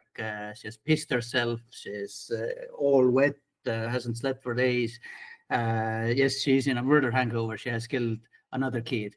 Like, we don't go into when or who that kid was, but yes, Cuno finds her in this post-murder fugue state, and she takes her in. I think when you talk to Cuno about it, I don't know if as Harry, maybe you can ask like, how didn't your dad know this, or something like that, or maybe Cuno says it himself, that dad must have thought it's Cuno or something, that basically he was so worse that he didn't understand that it's two different people.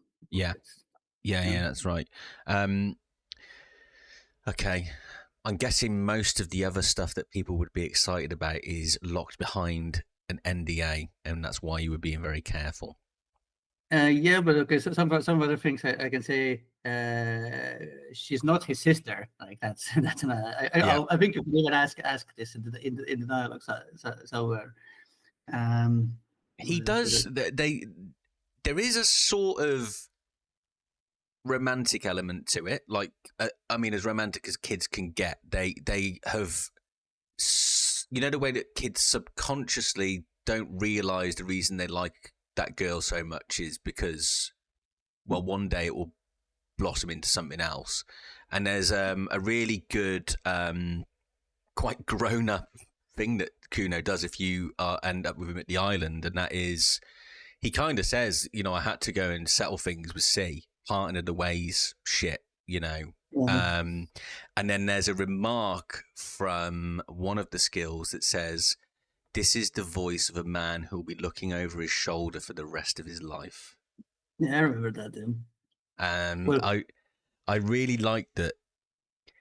Cuno, go on, you continue. I can comment on that, but finish your question maybe. All I was going to say is I like that underneath all of this bravado that Cuno has, he's very, very scared of these people that he kind of associates with, right?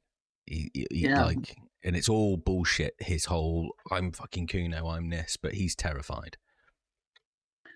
He's not terrified of the people Cunoesse associates with. He's terrified of Cunoesse. Yeah. I think even in this, when you pass the white check and you get him to whisper, I think there's some passives there that when Cuno looks up and says like, hey, Cuno talks to whoever Cuno wants to talk to, that some passive there says that he's kind of antsy about it. But this whole like a big element of the concept of Cuno and Cunoesse is that you think Cuno is bad. Like, you have no idea that Cunoesse is way worse. Like it's like a lot of the world of Elysium in general is blurred until it becomes necessary to focus on it. So kind of you have like a mentally like a blurred outline of something, but until this information becomes relevant, it can remain blurred in a way that there's million names of cities, for example, micronations, but until you actually need to use them in a story somewhere, having a name is good enough. In the same way with Cunoesse, like I remember we had a small discussion, like how many people has she actually killed, and we decided first of all never to give you an exact number, but between ourselves, keep it realistic, keep it small. She has not killed the cop. This is like Cuno's overactive imagination. Painting a way more horrid picture. But if you think from a perspective of a child, that another child has actually killed someone, like I guess there is a question like how can a child comprehend the seriousness of it?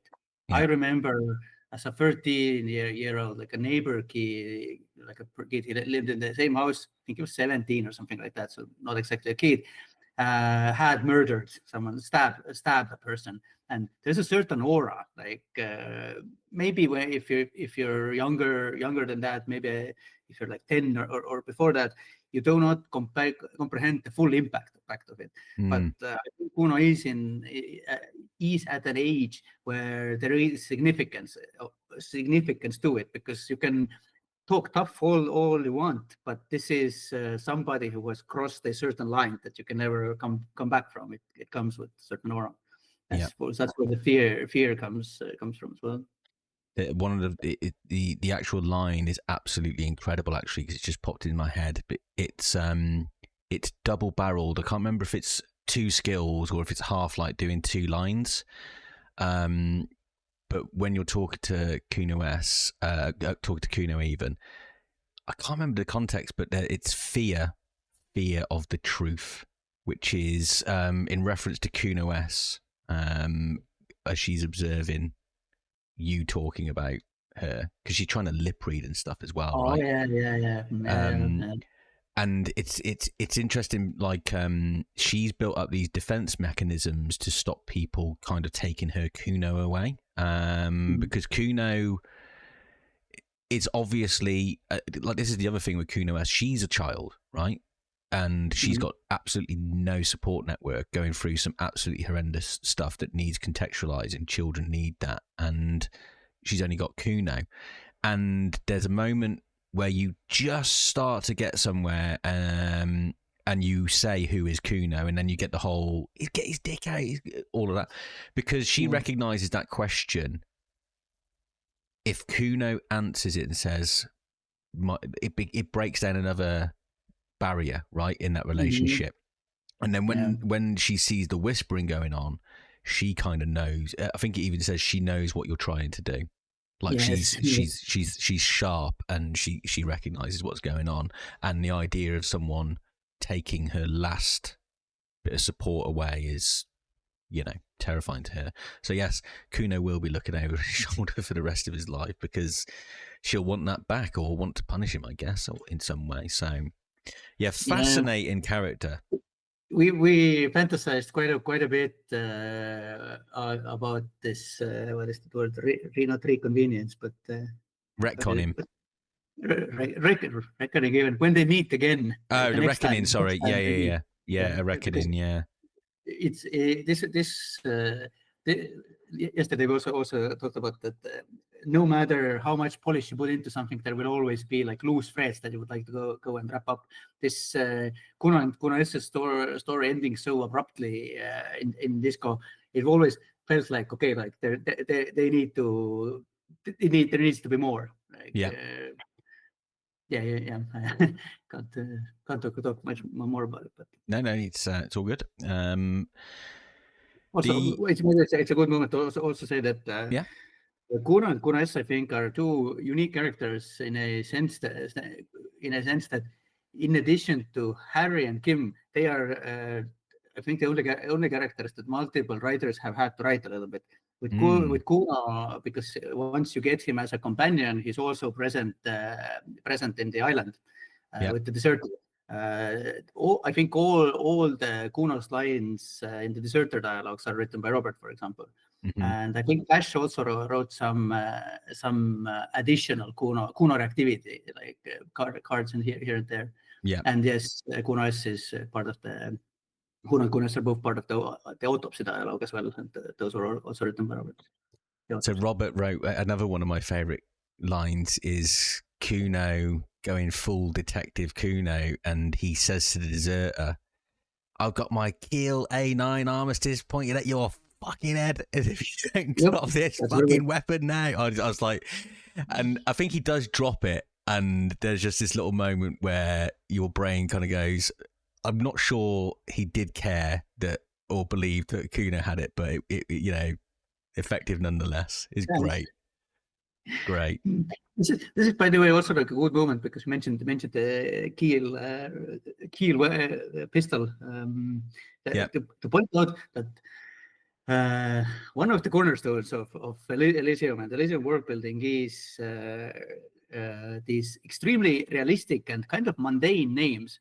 And like Robert was extremely good at identifying these names of, like, sometimes random things like typewriter companies, logistics companies, small micronations of the 16th century, like finding these names, storing them, and then when the time was right, when suddenly you need one of these, pulling it out, and kind of this is all a big part of why the immersion works so well in Disco Elysium, because kind of on a subconscious level, everybody knows that foreign Oakenshield is not actual person. Like that's not a person's name.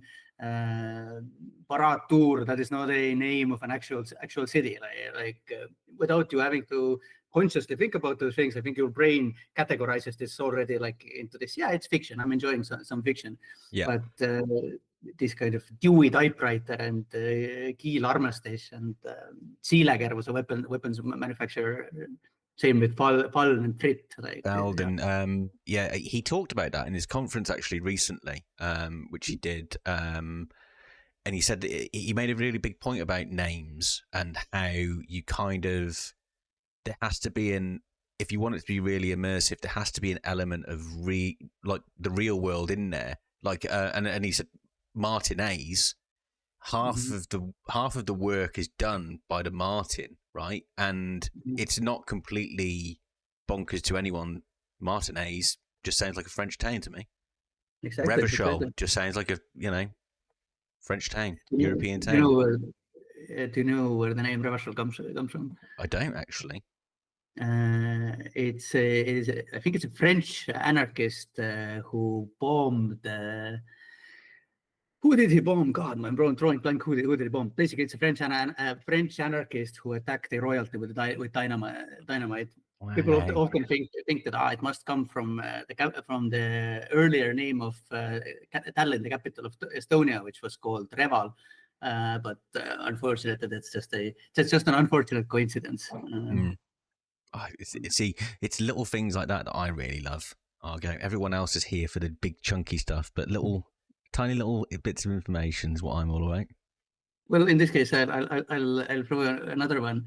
You maybe noticed that I think Gary, the crypto-fascist, says Revachol. Yeah.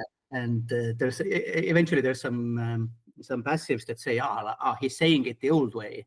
Yeah. Why he's saying it the old way and why the old way exists was that for the first VO, we didn't realize that Revachol, the pronunciation of Revachol is going to be so difficult. So it happened that some voice actors pronounced it the old way, and now we were stuck with this is how it's recorded, and now we have to come up with real world explanation, which actually worked out pretty nicely. Like now that I think that back, Revachol, I could imagine how the fascists of the the hard K, and the old way, and that's the thing about the whole fascist thing. It's about turning back time, right? I'll talk more. I'm going to grill you about the political vision quest later, because people will go mad at me. I did make a joke about communism earlier, but we will definitely come back to political meaning and everything later on. Thank you for the answers on Cunoesse. There was a couple more on Evrart. Really, I wanted to touch on his incredibly smart chess playing with the whole Wild Pines. Not only that, but how he took control of the Union. So you get little bits of information via Joyce. Evrart's obviously very forthcoming with information. He doesn't care who knows what, and we find out why, right? Because if you go back to Joyce towards the end, or basically after you've exhausted most sources of information, and you go back and I think it starts by you making a comment on the boat she's on and kind of calling her out on her wealth and stuff like that. You eventually, you kind of work out that Evrart is fully intending and fully willing to have a war. That's exactly what he wants. The fact that the negotiations have gone completely disastrously is absolutely fine. There's a reason he sent away the previous negotiator. He also asked for deserter to... so it really depends on how well you do the build and lots of things that you can miss. But one thing you'll definitely know is Joyce will tell you that there was a union leader prior to Evrart who was probably going to win the election to be the union leader, and she just disappears, just doesn't turn up, right? Yeah. And you find out later that basically the Dirt had done it as a favour for the Evrarts. So just talk to us about your view on that and how that came to be, because it's quite a complicated one, and I think it's really important actually for the main plot, because it's a thread that carries right the way through. So tell us a little bit about that.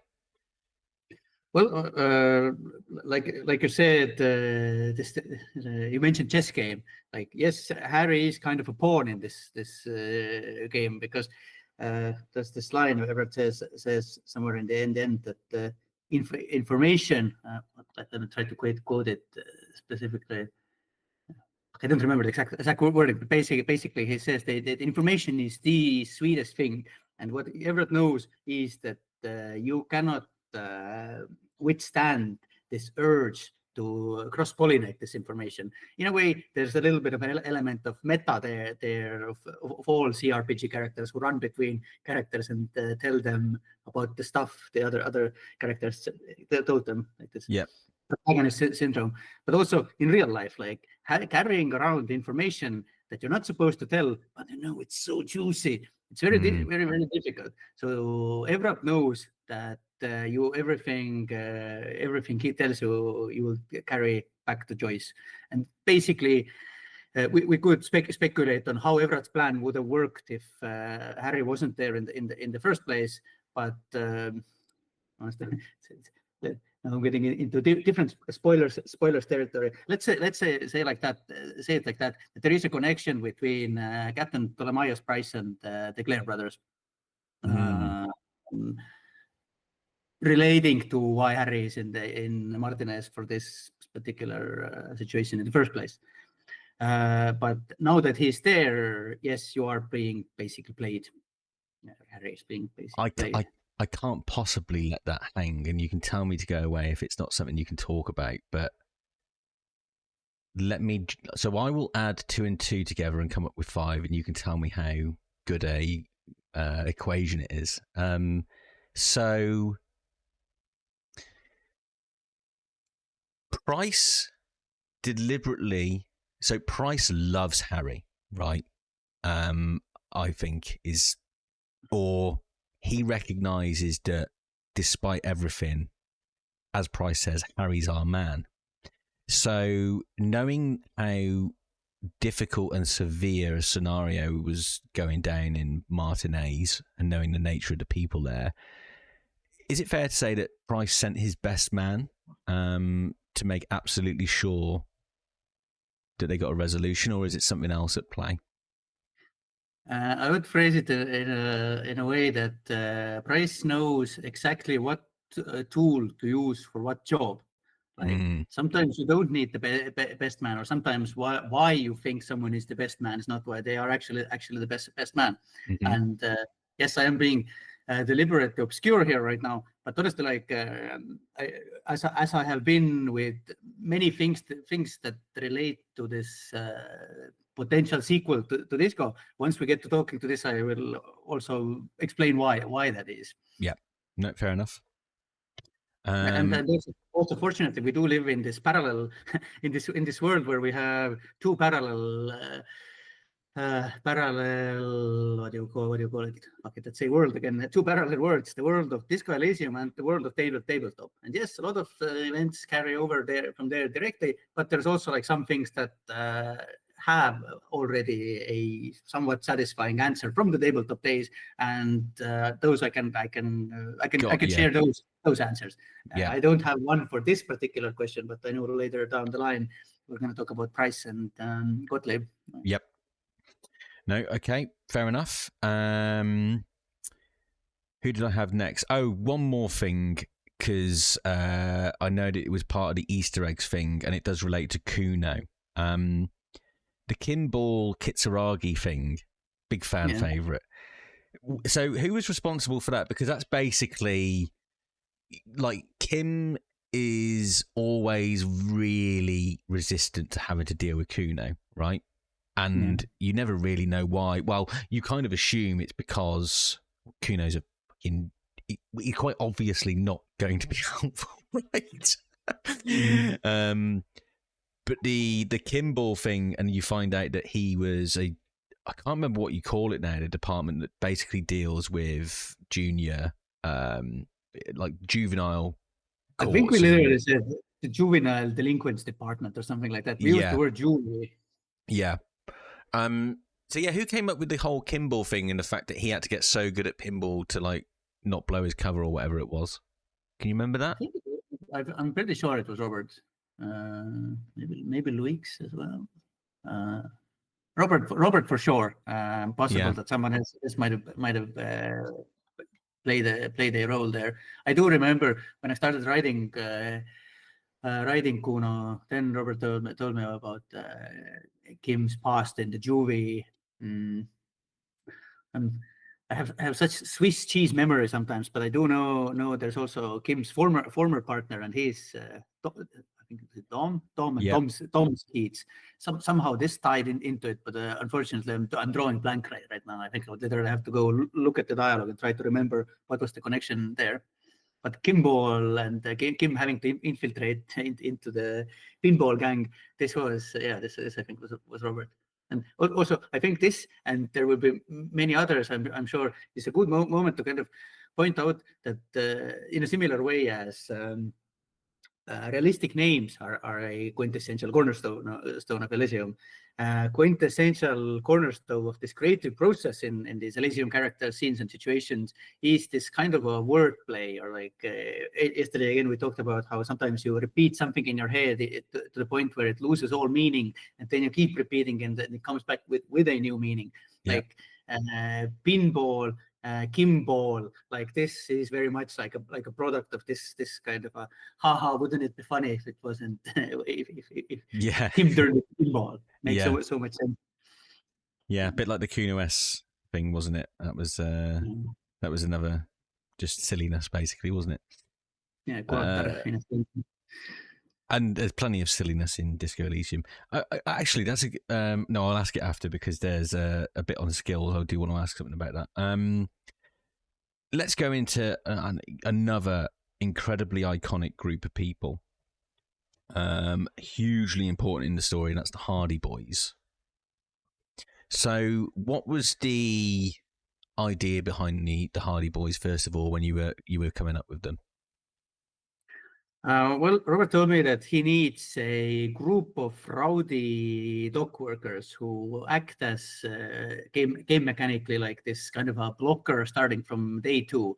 And as far as blocking progress with difficult checks, they cover like the midpoint of the game. It takes a while to pass all of these free checks. Yes, Robert also told me that he wants this free check system, free tiers. I think we switched out which of the skills these are a few times during this balancing of skills, so that all builds get as much variety as possible. But as far as sort of influences go, I think yesterday I already told you that prototypes for Titus Hardie are the characters of London and the characters of MacLeod from John Steinbeck's In Dubious Battle, which is I've read it. No, but you did say it. Sorry, no, I haven't read it. It's one of your favorite books, right? Absolutely, yeah. John Steinbeck is my favorite writer of all time, no question about it. But yeah, it's a fantastic book about strikes and agitators. Very, very highly recommended. But then the rest of the crew, well, there was some weird variation or weird iterations there. We tried to make it like a dynamic group of people with sort of different representation. But one of the characters, Alan, the banger, with him, like the initial version that I wrote, I think it was kind of like an offensive caricature of this Spanish gangbanger from too much inspired by the characters you would see in Shield. Yeah. So then we decided that this is not gonna fly. And we tried like a different iteration that. The code name for that was Iliad Vato, which was basically we took the essence of the character, but now we try like this Russian convict Brotherhood of Thieves type of a character there, who uses a lot of Russian curses and says "blat" a lot. That didn't work out very well, but we rode with it for a couple of months, and then eventually went back to Alan, removed bunch of Spanish words and got him to a shape where he is now. Fat Angus based here on Chris Farley. Yeah, I love that. That's amazing. Shanky didn't actually have a real life character prototype, but basically, like my creative process with characters is first comes the name, and then I go and I look photos of people's faces on Google till I find something that I feel would connect to this. And with Shanky, when I found the rat-faced man, I honestly, he's originally a sailor of some kind of a sailor from the late 19th century, I think, or early 20th century. Then I started hearing this kind of a snickering voice. Then it started coming together.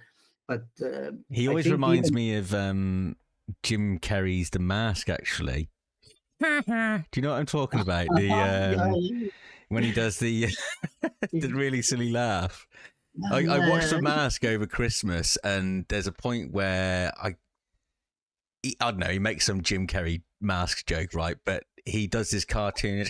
I was like, oh, it's Shanky off Disco Elysium. Interesting. I have to look at Mask with this in mind.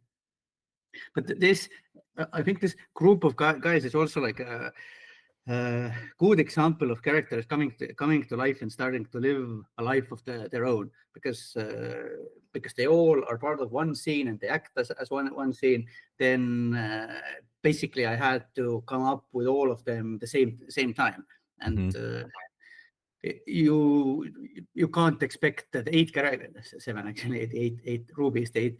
I was going to get to that and say, yeah, is Ruby counting? But yeah, go on.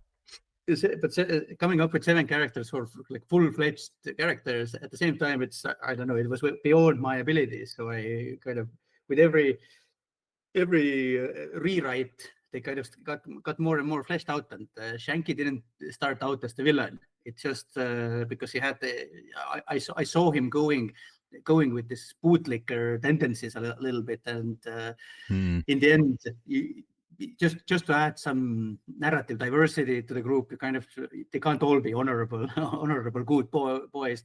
So I kind of did an injustice to Shanky, and Shanky didn't get any kind of like a redemption arc either. Like, he's just this cowardice guy who runs away from the battle if he gets a chance.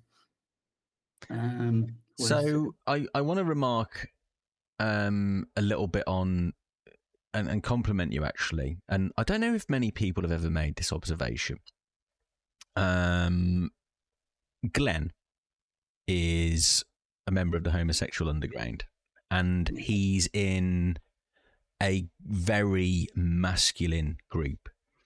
And what I thought was really beautifully done in the writing was how that worked in that dynamic. It's interesting because none of the rest of the group have a problem with it, right? It's not that at all. But if you have, let's say you have a bunch of, sorry to stereotype you now, bricklayers on a building site, and they also all don't have a problem with people being homosexual, being whatever they want to be. I can guarantee you, though, they don't like talking about it. And it won't be a completely, don't talk about that here. It's an awkwardness where they're like, it makes me feel weird, but I also love my friend and I don't really care, but also it's like so foreign to me. Like there's a moment where Glenn says, when when Titus says looks like we got ourselves a bunch of they sent the real big dick cops. Glenn says something like, yeah, they all got real nice big dicks, and Titus just goes anyway. And I just, that little moment, I was like, oh, it's just perfectly captured what that dynamic would actually be like. It's amazing. It's absolutely amazing. Yeah, honestly, kind of when I think back, kind of what helped in shaping of this dynamic, when I went to school again, I like my academic career, but I tried going to school multiple times, but in my early 20s, when it seemed after many schools, it seems it's impossible. Then there was a huge gap, and I think when I was 29, I went to study car mechanics, and the school I studied in Tallinn, it's one of those schools where kids go when they were not rejected from all other schools. It's the one where you go on the 29th of August and say, hey, like, to have one more spot for me and my friend. And so it's kind of like what you would call bad kids. And what really surprised me after I had been there for a month or 2 months, how much mentality of this kind of 16, 17-year-old bad kids had shifted since when I went to schools.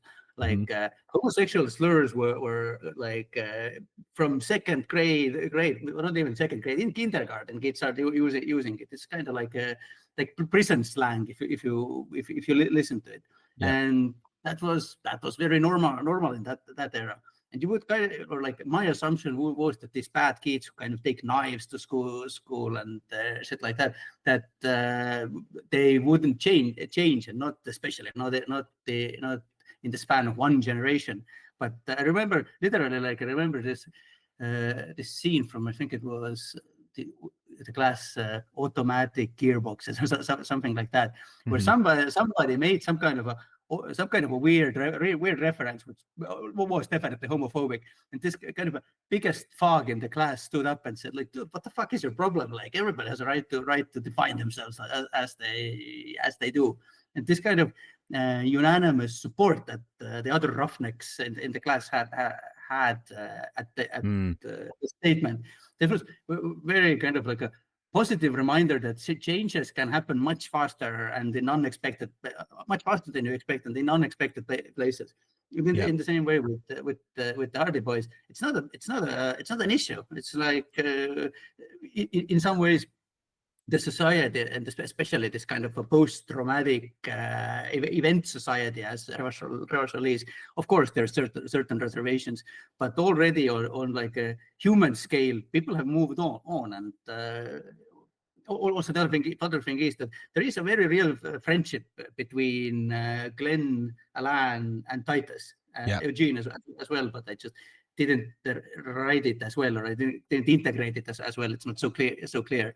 And Angus is kind of the newest member in the group, and Janky is a little bit of the outlier, or not like a good fit. Yeah.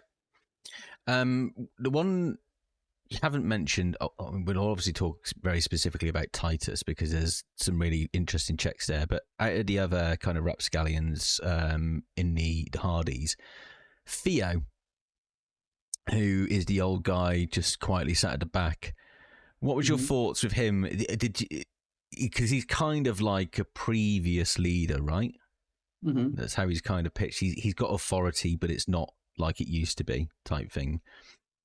Yeah, he's in many ways, I would say, the least developed character of the Hardie Boys. I think that's one of the characters that Robert told me that there needs to be an old black guy who smokes. Former leader of the Hardie Boys, so we can create this weird who's in charge here situation down the line, where I think. You one of the ways you try and get under Hardie's skin is by saying, well, who's in charge here, and then you can pick on Angus, right? And then he'll kind of buckle. So Yeah, go on, sorry. It's supposed to be like this invisible weight or shut-out weight in the corner. That he speaks rarely, but when he does, it makes an impact. And yeah. I think it was really well done, actually. I think you may feel he was underdeveloped, but he absolutely served the purpose, right? I think you can ask him to get you the key off the window, and he says something like, "I don't give a fuck about your key." And there was something like, it reminded me of the first time I'd made the mistake of calling a police officer mate, and he turned around and went, "I'm not your fucking mate." And I was like, like, you think you go that one step in thinking you're on some sort of friendly ground, and very quickly told, "No, you're fucking not." And that's what it reminded me of. Yeah. Have you seen the movie's called Sling Blade? It's an early film with the guy who played Malvo in Fargo. God, say his name. Oh, I haven't seen Fargo for ages. Is it Billy Bob? Billy Bob Thornton. Bob Thornton, yeah. Thornton, I think like the most iconic role, or like one of the craziest acting performances I've ever seen on screen. I highly recommend it. There is the antagonist. Antagonist. It's, well, if you watch this movie, I think you will, and keep Theo in mind. You might find a connection there. There is one character who very much embodies this kind of a shift of, hey, I thought you were normal. Like, I didn't mean to offend you. I said, mate. Yeah. No, it's good. Really, really love it. So just quickly, I'm guessing because of the nature of her in the story, Ruby was not part of what you wrote as the Hardies. Is that right then? No, Ruby was written by Olga. Oh, okay. So Titus, absolute monolith of a character. Tell us where your head was at with him, and when how you envisioned him during his inception. Like I immediately went to the character of MacLeod in London in Dubious Battle. Like if you read it, and honestly, like I had a particular audiobook in mind. My first experience with Dubious Battle was in the shape of an audiobook, and like I'm sure you're familiar with the term Dust Bowl. Yeah. And there is this specific way of speaking and accent, one might say. Like, I think it's Oklahoma. Sometimes people just call it Dust Bowl, but it is like the certain dragging out of certain words,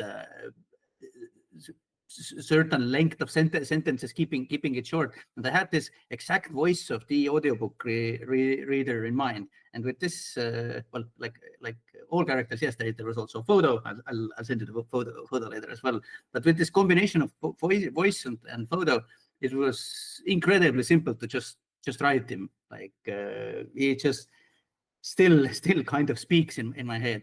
And the thing with him was that I think he was the only character with whom I had I was very specific with who I wanted for the voice actor. And well, initially I wanted the guy who voiced the audiobook, but that was first of all, I think he wasn't alive anymore at that point, and the voicing started during COVID, so it would have been extremely difficult to, even if he was alive, to even fly him over. Yeah. But with him as well, kind of the original voiceover that he got, and I don't mean the one in before the final cut, but in final cut, he was one of the most difficult characters to get right. And the sad thing is that we did finally figure out what is this, how to get it across to the voice actor to get exactly what we want out of him. And we started massively re-recording the lines in the very end. But we ran out of time, and this kind of, I would say that there's still 40% of Titus's lines where all that needs to happen is reduce the speed to like 0.25% up to 0.5%. Just Yeah. slow it down. He says the lines otherwise very, very well, puts the intonations right, but he speaks too fast, and it kind of comes off a little bit weird, a little bit more aggressive, little less calm than his lines would read in your head if you turned off the voice acting. Yeah, sometimes. I get it. Yeah, and there are some like it's interesting. I'm going to say there's a guy creator on YouTube called Jeffiat who has been contacting me recently, and he actually made a really funny observation about that slowness you talk about as it happens, and because he was like trying to do something with some footage, and he was saying, please curse whoever decided whenever I come and meet Titus that I have to wait for him to do his like little 3-step walk and then say, and then is that you? and then say really slowly, looks like the clouds are in town. Amazing. Funny enough, I messaged him yesterday. I said, "Oh, I've just spoken to Argo Tuulik," yeah, I remembered to mention it because he'd said to me previously, "Can you ask him who the fuck decided to do that?" because if you fail the check and let's say you haven't saved, for example. You could have like only just finished inspecting the body or something, then you've got to come round, go through Lizzie again, and then do all that thing. So I kind of get it, and if you're not careful, you get caught out by those little things. Yeah, honestly, but this is a good example of sometimes you end up in these situations where you're so close to the thing that you can't anymore understand what is the right way to go. Like because the ground rule is don't show what you tell, and especially animations, quite often, more often than not, it's better to leave it for the imagination. Like, for example, if the dialogue says that you open the drawer, you absolutely don't need your character to actually reach out and do like a universal move every time. Yeah. Titus doesn't need to actually the model doesn't need to lift the beer can every time he takes a sip. But I had a bunch of these weird moments where I think I fucked up a little bit. Like there's another one is where he shows you the gun. Like I remember we had a discussion with Robert, and Robert was also of the mind that he doesn't actually need to show you. Like this is one of these things that the player can do in their head. Leave it to the imagination. Yeah. To me, it always felt a little wrong. It always felt that he needs to open the jacket. He needs to show you that he's packing the. What's the name of the? I know that he's got a really powerful. 50. It's 50, yes. Yeah, his is like his would take your head off, basically, wouldn't it? Yeah. This is a Dirty Harry Callahan reference. Yeah. Clean off. 44 Magnum. Yeah. Funny thing with the voiceover that with Titus, like to me, it's impossible to nowadays even play through Titus and not notice these inconsistencies where literally the pace of voiceover changes over a couple of lines, like 2 cards good, then suddenly he goes back to speaking too fast, then he goes back to speaking normal, and like I notice it every time. But yesterday when you told me that Tarek's accent changes in Evrart, I never recognized this. And Tarek's demo tape for Evrart was the very first time I heard first line, and I knew in my head that's the guy, that's the voice, that's exactly the right face, right intonation. Have you ever heard the comparison to David Mitchell about Evrart? You know who David Mitchell is? The guy behind Peep Show and... Oh, no, he's not behind it. Oh, yes, of course. Yes, yeah. Of course. Everyone always says he sounds like David Mitchell. That's interesting. I never thought you'll have to check it, but I agree with it. Funny enough, actually, Gart also sounds like a character in Peep Show, a guy called... Gog, I think they call him, or something like that. He's one of Jeremy's old friends from school. Anyway, I've gone off on one big time there. Some people will go, 41st Precinct, watch Peep Show, and that's about as good as we can get out of that. So, I think it was a wonderful piece of British comedy. Oh, so it's probably my favourite. Between... Do you know Beak Train? Pardon? Beak Train. Do you know Beak Train? Peak Train, no. Very strange. Like back in Estonia, every now and then, like once a year, the national television chose one British comedy show, and they showed that one. And one of them was called Beak Train, like large train, and it was basically like a 20-minute sketch show. I remembered it back then as one of the funniest things ever. Simon Pegg was in it. Oh, okay, yeah. Well-known people, and this was one of those things that I think the influences of that type of humor and those sketches have also resonated all the way down to when we started making Disco Elysium. Like me and Robert and Luix, we were such huge fans of this show that we literally walked around reciting sketches of this to each other. Yeah. Oh, that's great. That's great. And there you go. There's another thing for everybody to go and hunt down and watch. So there are, just going back to Titus now, there are a few, I mean, it's really, really key point in the story. So I do want to talk about it a little bit. But I want to talk about some of the checks that happen first. Or, well, one in particular sticks out, and that is establishing your authority. So I guess you know exactly what I'm talking about. If you fail that check, one of the options... Ready to respect me. Yeah, you will respect me after I do this, you fucking whore, or something like that, I think it is. God, yes. Mm-hmm. In fact, I did a tweet the other tweeted the other day. Someone had, I don't know why these tweets happen, but someone had said, "What's the most masculine way to kill yourself?" And I quote tweeted it with Harry saying that exact thing. So yeah, tell us about that. Honestly, it's a huge favourite, and we have to talk about how that came to be.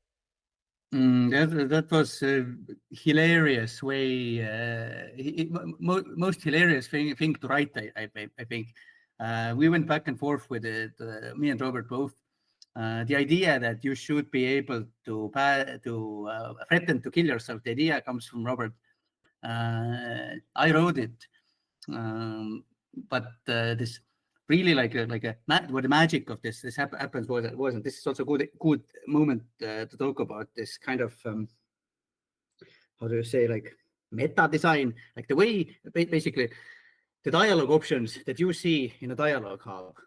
All of these are thoughts that go through Harry's head. So kind of the things that you don't click on, these are still things Harry thought to say. Yeah. And on this one particular, I remember that we had so much fun arranging them, and even this sequence. I wish I had that hub in front of me right now. Even the sequence that ends with. I think the last one's give Kim the gun back, right? The bottom one. Yeah, that's when the tension comes down. But I think even maybe it's one half before when you second bottom is kill yourself. Yeah. When Kim has already, Kim, you ask for the gun, Kim doesn't want to give you, and there's some kind of the line is something like, "I'm not afraid anymore. I know what I have to do now." Yeah. There's this incredible, like at the same time, it's really funny, but it's very ominous. Like when somebody says, "I'm not afraid anymore. I know what I have to do now." It's really, really ominous. And I think so. I think in the same hub, you also say something about the star chamber referencing your head or your brain. I wish I had it. I've got it in front of me. You can read it. Right. So this is, and I didn't realize this was option one, and it's fucking amazing. So this is so good. So Titus Hardie says, "Fellas, you getting any of this?" And you can then. So I had obviously responded, "You will never forget what happens in 5 seconds if you don't respect me." Then Kim, and then Titus then responds, "Fellas, this cop is really threatening to off himself. This is insane." Kim then says, "No, that is not what is happening. This show is unnecessary. Give me my gun now." Then your options are this, right? This is so fucking good. Number one, these are my thoughts. This is my head. Yes. And then number 2 was you will never forget what happens in about 5 seconds. Then it's you better get ready to fucking respect me in 5, 4, 3. Then it's I'm not fucking this case up. Finger on the trigger. You will respect me. Then it's number 5. I'm going to kill myself now, you fucking whore. And then the final one is give the gun back. So you've got what 3 options to kill yourself, pretty much. I think it's. To me, still to this day, the funniest thing is how desperately Kim is working to recontextualize this stuff. And I think like a similar thing happens in probably failure in the same check where I think this is the next one. This is convince Titus that they are being manipulated. Yes. Where he starts playing an imaginary fiddle. Anything that's in a bracket. I did a thread, I don't know, probably early this year. What's your favorite bracketed action? That was one. You're being played like a fiddle, and then it says in brackets, play an imaginary fiddle.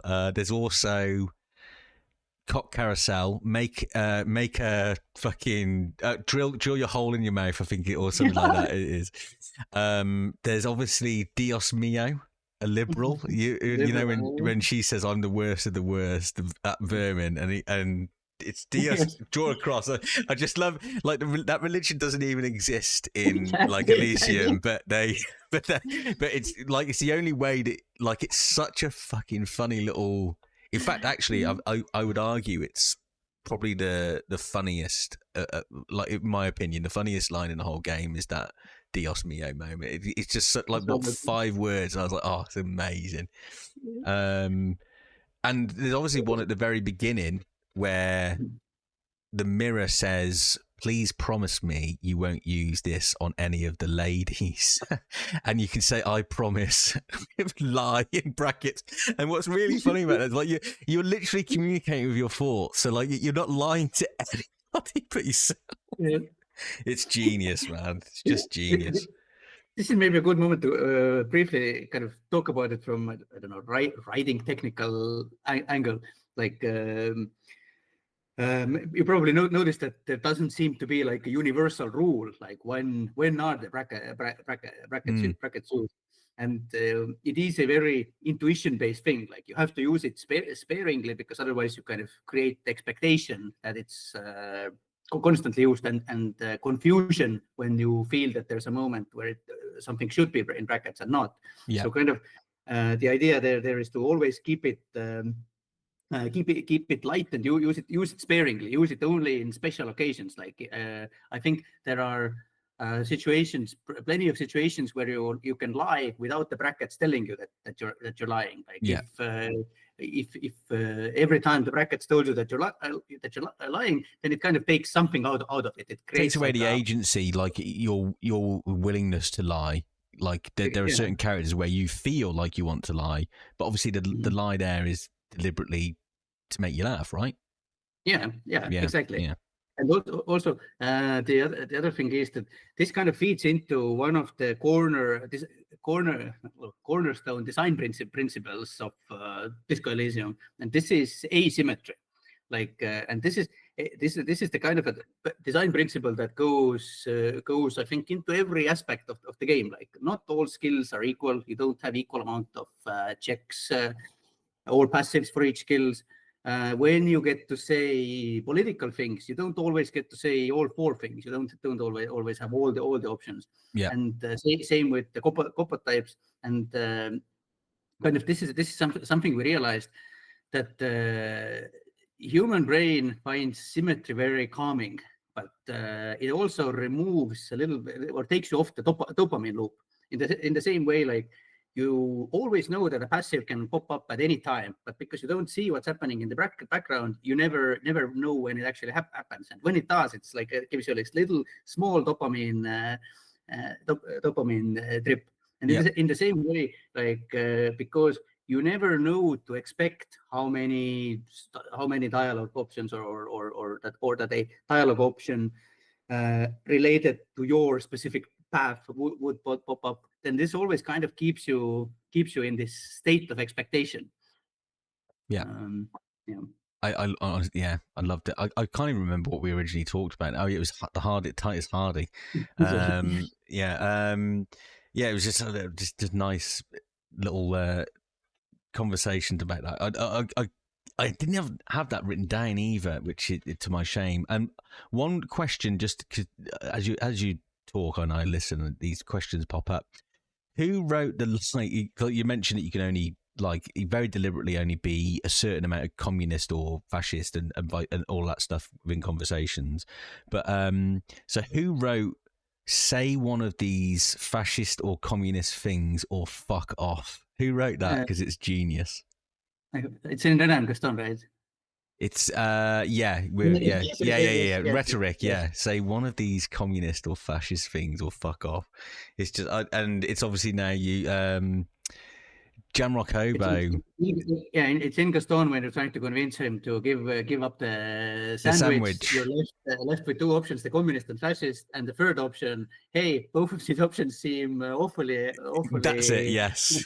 Fascist. I think Robert and I wrote it together in one of the editing sessions. Yeah. Jamrock Hobo snipped it and said just captioned it with joining Twitter in 2024. those are the terms. This is also, I think, like a good example of yesterday when we talked about artists and boolearning and how once you learn these tools, you start seeing different patterns and different new opportunities how to use things. This is like a perfect example of this, where I don't know if people consciously think about it, but kind of in the background, what happens is that you have direct speech towards Gaston, direct speech. Different political direct speech towards Gaston, an internal thought. Now you go with this internal thought, which seems that like you get to back off, and now instead of letting you back off, we lock you into saying one of those things. It's very it's not a standard. We don't use this kind of structure very often, or there are a few other occasions maybe, but it's one of those things that you only realize that there's this little trick that I can do after you've used artists a little while and start seeing what else can I do with dialogue trees. Yeah, that's nice actually. It's again, we talked about it a little bit in the previous part, but the beautiful thing about Disco Elysium is how often it can surprise you. And I know Robert was a huge believer in that. He actually did message me when I first contacted him. I don't know, last year. Was it last year? Well, it will be last year because we're in the new year now. And yeah, one of the things he was saying to me, was willing to say to me, was that surprising players and having lots of hidden ways of dialogue being produced was absolutely key. And it sounds like, talking to you doing this, it's really fascinating to see exactly what some of the mechanics were and how excited you were at using those mechanics and some of the results that came as a result of sort of tricking players into scenarios and then kind of rewarding them with something generally which was quite funny. It's really, really good. Yeah, honestly, like everything I know about this, I learned from Robert. And even when we were still in Tallinn, especially when we were still in Tallinn writing it, I remember being like puzzled, like, how do you know this? Where did you figure out like these little things? Like none of us have gone to school anywhere for this or taken courses or anything like this. It's literally like he must have analyzed this process so well from the player's perspective that he was able to identify these little moments. And like I learned through these editing sessions and through these talks with him, like more about game design than in my entire rest of my career and playing games together. But once again, I have to say that this brain of his, I am in awe of this. This is incredible. That's good. It's really nice to hear you talk so positively about that experience. We have kind of nicely segued actually into Rene and Gaston. So tell us where your head was at when you were coming up with Rene and Gaston, because I think these are, well, Gaston had, in fact, there are some really great moments actually throughout the whole thing. So yeah, answer the question, and maybe I'll pull up some other bits and pieces that I like in that part of the story. When Helen, Martin, and I joined Zaum in the video game studio in 2016, then we all got a test character, sort of to learn the ropes. There was honestly no intention, I think, to put them in the game, but all of them ended up good enough that they made it in the game. Helen's was the working class woman. Martin wrote Tommy, the poetic truck driver, and I did Rene and Gaston.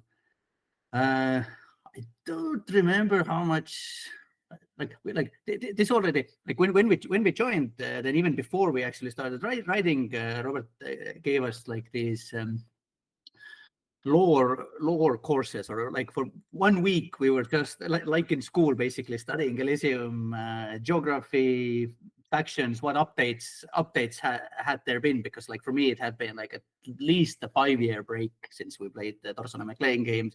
Martin and Helen never played tabletop with us, so it's for them it was completely new.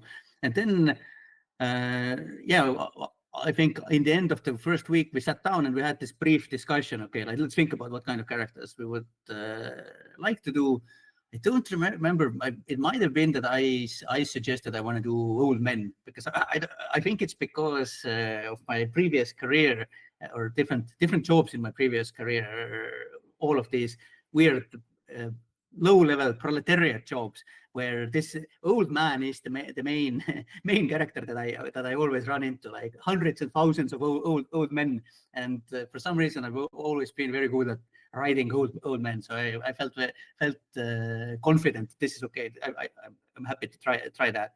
Yeah. I think we also set it up there that there should be 2 of them, and they should be playing some kind of a game, because Pétanque is a French game in origin. No, it's probably actually probably if you trace it back, it's Roman or something like that. But anyways, Pétanque felt natural.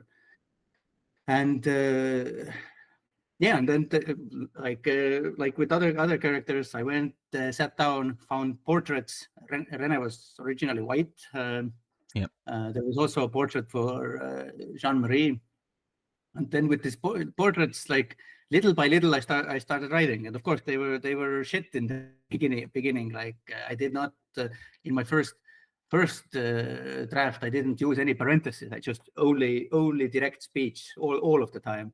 Yeah, a valuable lesson that I learned there, and I still say it to new writers when I tutor someone, that it's much easier to write a scene with multiple characters who can riff off each other. So the you character doesn't have to carry the bulk of the conversation. It's not always up to you to move the conversation forward or rein it back in. Yeah. I did this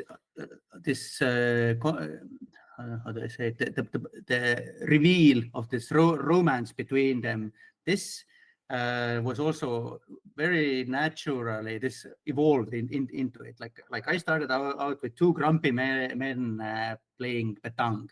With Rene, I had in mind, there was this Second World War sitcom, British sitcom, Allo, about the Nazi occupation in France. Yeah. There's a character, Leclerc, there, who speaks with this probably offensively exaggerated French accent. This was the voice of Rene in my head, and kind of as it grew, as I was writing it, this antagonism in between them. Like ultimately, I had to start asking myself, so why are they so angry at each other? And by the before the final cut even, I already kind of internally I kind of knew the answer, but it seemed that there's so little space to actually flesh it out, and I didn't want to do it heavy-handedly. So I thought, okay, this is something that we will never get to actually find out. I am now remembering that I did write it in Artesi at one time, but kind of basically there are some like examples of really bad writing, like really bad writing technique, and kind of for myself I made like this little parody cards. Like even in Artesi I put do not put this in the game. This is bad style writing. But in there I already kind of tried to a little bit kind of get this idea across. But when we finally got to the final cut, and I did the majority of the fascist dream quest, and then again very naturally this turning back time, regrets, this anger at a life wasted, and also this at this point I kind of on an emotional level I kind of suddenly felt this if there's something you've been denying to yourself for 80 years or more, little bit less, but like majority of your life is over. Like even without knowing that Rene's gonna die, like you're so old, you're almost dead. Now, like is this pursuit of this truth or this kind of wholeness of yourself, is it worth jeopardizing this kind of sanity or this kind of structure of your life? What happens if you look at your life now and you kind of allow yourself to feel, and you allow yourself to feel all of this regret? Like, will you not like collapse on yourself like a dying star? And also in some ways, like a cliche would be that you do get this final moment of reveal, this final wholeness before the spirit leaves the body, and this felt really bad to me. Like to me, it felt much more kind of higher narrative level, or like much more real as a person. This refusal to know I will carry this to my death. No, and I felt it, and I'm glad that I just let you talk there, by the way, because I was just mesmerized by, because this, I didn't realize, well, of course I didn't, but with it being like your first kind of test, give right and a go characters, they obviously have a very, very special place in your heart, and I imagine, it must have been quite nice to put that much care into them. So it's really nice to hear you talk about them in that way. And I was going to ask about Rene's sexuality because, it does take quite a tricky check to work it out, right? It's something, and you have to be willing to kind of listen. You've got to be, and I'm one of, I reckon, 6 people who've done the fascist run because no one wants to call Kim a slur, right?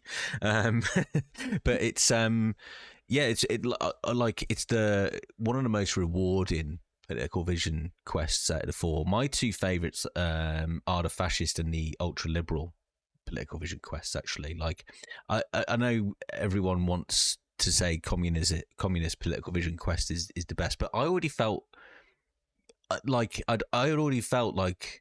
I'd made a connection with communism quite clearly before the political vision quests, right? So for me, the draw to it as something as a new experience wasn't there as much as like the others. But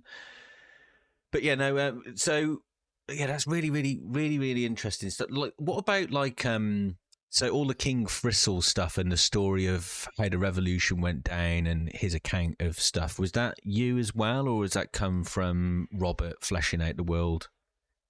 Robert, like the characters of King Leon, brain fart. Fristle the Third, isn't it? Is it Fristle the Third? And Guillaume, the king before Fristle. Yes, yeah. The one who, the hero of the fascists, who actually migrated into a different Isla, who left it all behind. Yes, and that's him. Fristle was the guy who was hurt on the battlefield, right? That's right. The Fristle's nephew that was carried out in the battlefield. No, that was another character I kind of made up on the go to beef up Rene. But the idea of Philip I Squanderer, Robert, the history of Revachol, this how it was divided between the coalition, the idea that there was this landing, that the crater where there used to be the summer cafeteria where the guys play petang now, that this was this is where the beachhead was, where the landing started. This historical structure is all Robert. Yep. Okay. Considering we've got there, I didn't realise that you wrote most of the Fascist Political Vision quest, right? It is my second favourite, sorry, but I really love the Ultra Liberal purely because Idiot Doom Spiral is incredible in that, and there's lots of really funny meta stuff like artistes repel wealth, things like that. They always resonate with me. But most of my favourite and the lines I find most amusing in the Fascist Quest. So did you write the stomach truth stuff and the Brother and the Women stuff? Was that you from Endurance when it first kicks in? In the Dream Quest? Or you mean the Fascist Initiation? No, I think that yes, this is like all the politicals and all the different substances, and I think I would say all the thoughts, they have the small initiation dialogue. That's right. Yeah. Accept or reject. No, these were all written before even the. Of course they were actually. Yeah. They're linked to the quests, but they're not. They were pre-Final Cut, right? Yeah. You know what? Maybe I do know that in order to make the additional content work with the original stuff, there might have been some modification. But no, the original Revacholian nationhood fought both the solution and the problem, Robert. The initiation also, Robert. I think the same is true for I think all of the politicals. I think Robert wrote the initiations and fought problem solution for all of the politicals. Oh, so Robert's responsible for volumetric shit compressor being as hilarious as it is, and what is it? These levels of shit togetherness were not thought possible in. Never before we're only thought the density was only thought possible in those in collapsing stars or something like that. Stars, yeah. And there's the whole, like, when you're doing your fascist initiation talk of Endurance, it keeps trying to tell you. No, like you're like, oh, is it foreigners that are the problem? Yes, them, but and you know what about it? Yes, them as well. But really, it's the woman you need to look out for. And Harry's like, but I'm a feminist. Like, especially if you've internalized inexplicable feminist agenda, you can be like, but I'm a feminist. And Endurance goes, of course you are, buddy. And then in brackets it says a wink-shaped growl comes out of your ass. It's fucking amazing, man. It's just. Really, really good. But the Political Vision quest itself then has one of the most beautiful lines in the whole game. And it is from Measurehead of all people. And it is true love only... Oh, hang on. I need to get it. I'm going to do you a kindness, Pooper. I'm going to tell you a secret. Here is the secret. This is all off the top of the head, by the way. There is no love in the past, only the future. The past is static images, demented nostalgia, distorted memories. The present, with all its infinite possibilities, is a living organism. Something like that. Yeah, I did all right there, didn't I? I did okay. Very good. I think it's pretty much word for word. Yes. I'm guessing you're responsible for that. Yeah, Did you realise that your pen was on fire as you were scribing that Absolutely down? not. I absolutely did not. Honestly, throughout my life, I've had this experience with a lot of times that you dread writing something and you procrastinate, and then it's like 2 days after the deadline, and people are very polite, but kind of reminding you that hey, you were supposed to do it. Yeah. You have no choice anymore. Now you absolutely have to write it, and then you sit down and you write it in like 15 hours, and you're kind of embarrassed. You push it away, and you're like, well, I hope people remember the other good stuff I've written and don't judge me too hard. And then later, when you hear like, no, like this is really good, then you feel like, yeah, they're my friends. They just want to make me feel okay. And it takes so much distance of time to actually see the kind of the goodness of those things. And it weirdly enough also works the other way around. That I've also had these moments where I throw something on the table with bravado and say, yeah, check this out. You see these kind of disinterested faces. Like it's hard to be objective at your own writing. And I had so much. Well, okay, let's talk like a little bit general about political vision quests. With political vision quests, we all had quite a bit of freedom. Like we had one kickoff meeting that Robert gave to me and Helen, where we established that the combining element that brings all of them together is that this kind of that to the player should walk away from it understanding that this political thing, the strength of your political beliefs, that this is actually all about the girl, all about Dora Ingerlund, that you kind of through this political spectrum, kind of, I don't know, like that you've used this political spectrum to justify things for yourself, and somehow it should all tie in with I think it's the ultra liberal. There's this harrowing lines. These are lines I remember Robert told Helen to put in the game. This time you can keep it. The insinuation there is that this time we have enough money so you don't have to get an abortion. Dora England.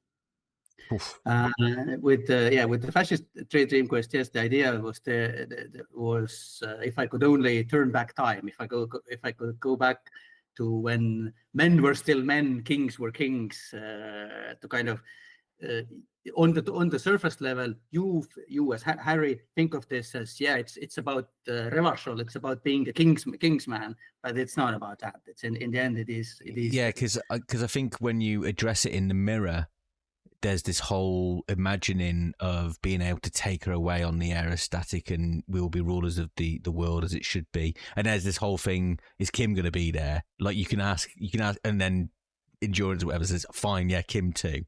And are you ready to pull the big lever or something like that and get this? Yeah. So did go on. I was going to say a little bit more about this process of how it came to be, but of course. No, carry on. Well, like for some reason I don't know why, but for me it was very difficult to write Fascist Dream Quest. It was very enjoyable, honestly, and some of the work that I later look at, and I do feel that like I really had matured over the years as a writer. But when I was in it was a nightmare, and kind of I was so slow with it that everybody else kind of already finished theirs.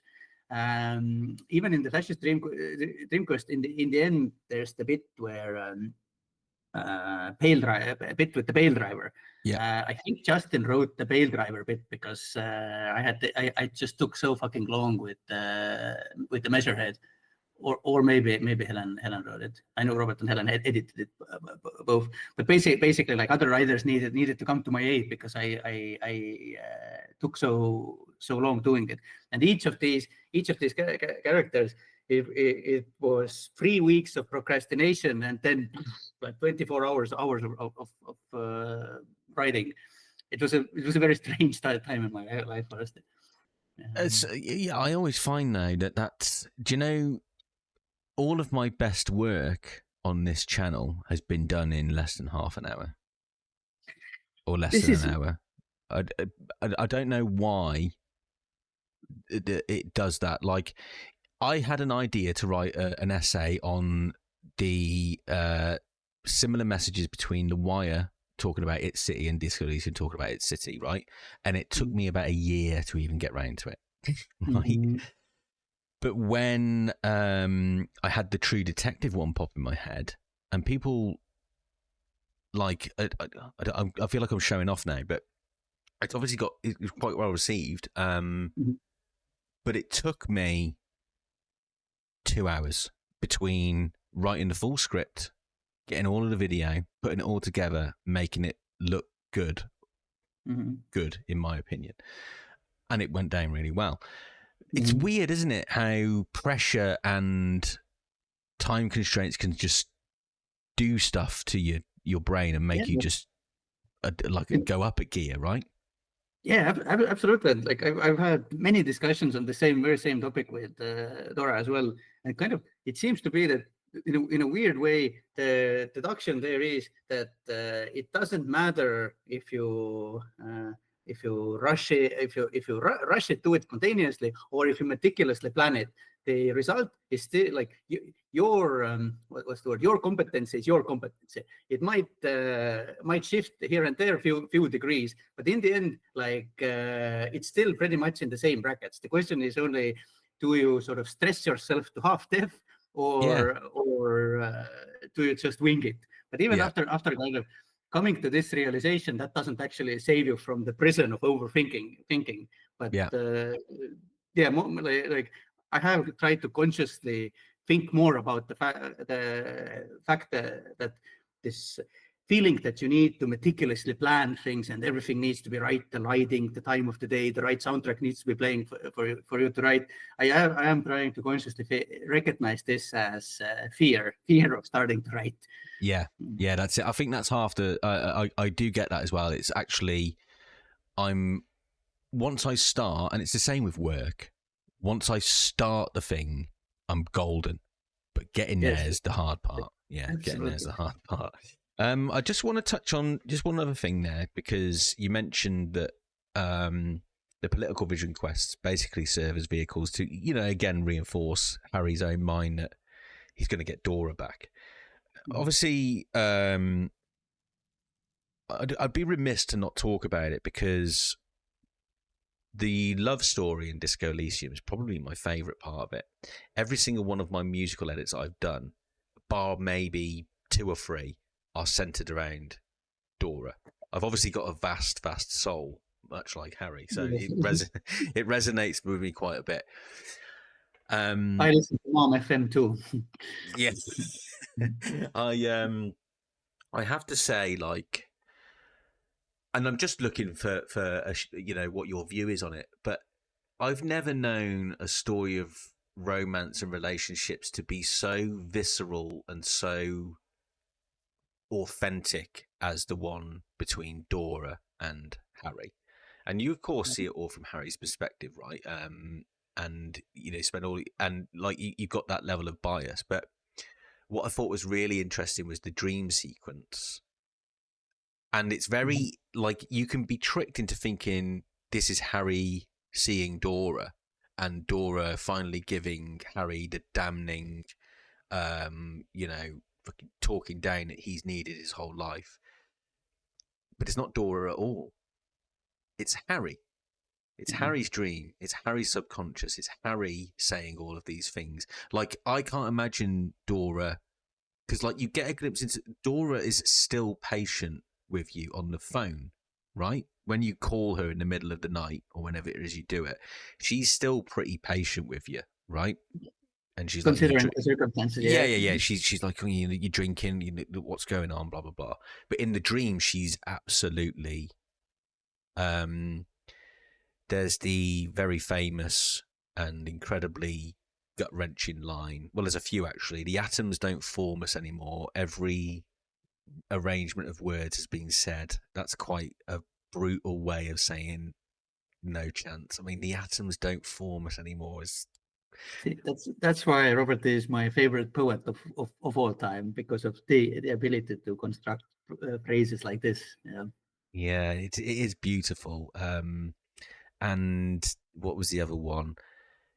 Oh yes, this is real darkness. This is not war. Is it war? Child molestation. The first death is in the heart, Harry. First death is in the heart. First death is in the heart, Harry. And then the other one was I terminated yours, remember, you poverty-stricken fuck. And I was like, wow.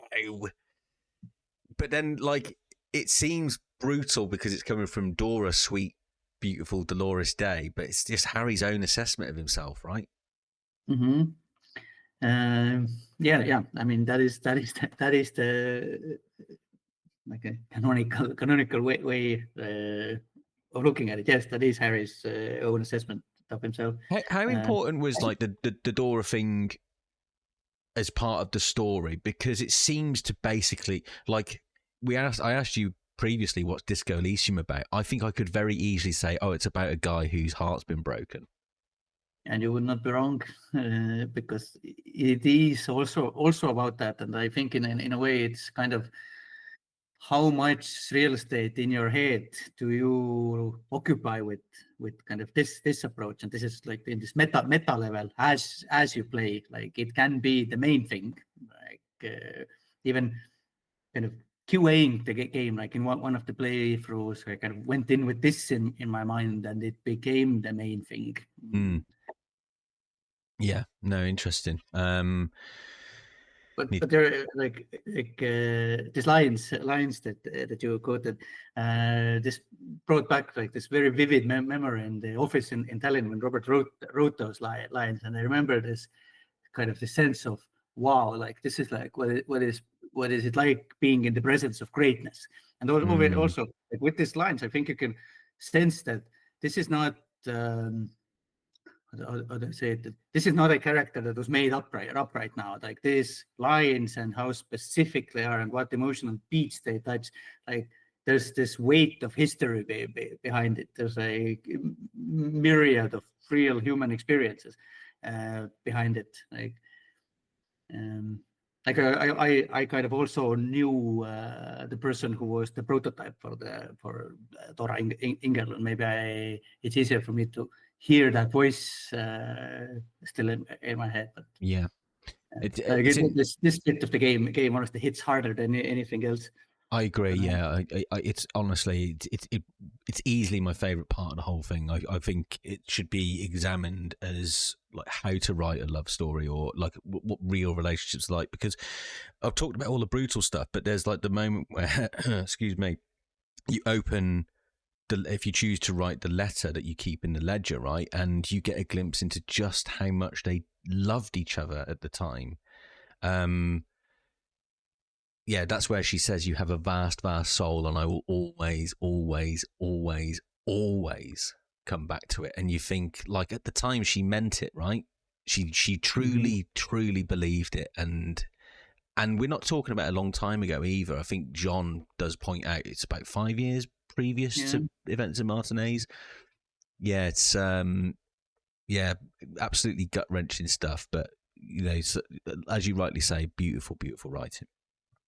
If you only knew what we had in mind as a continuation for that. Oh man, don't tease me, Argo.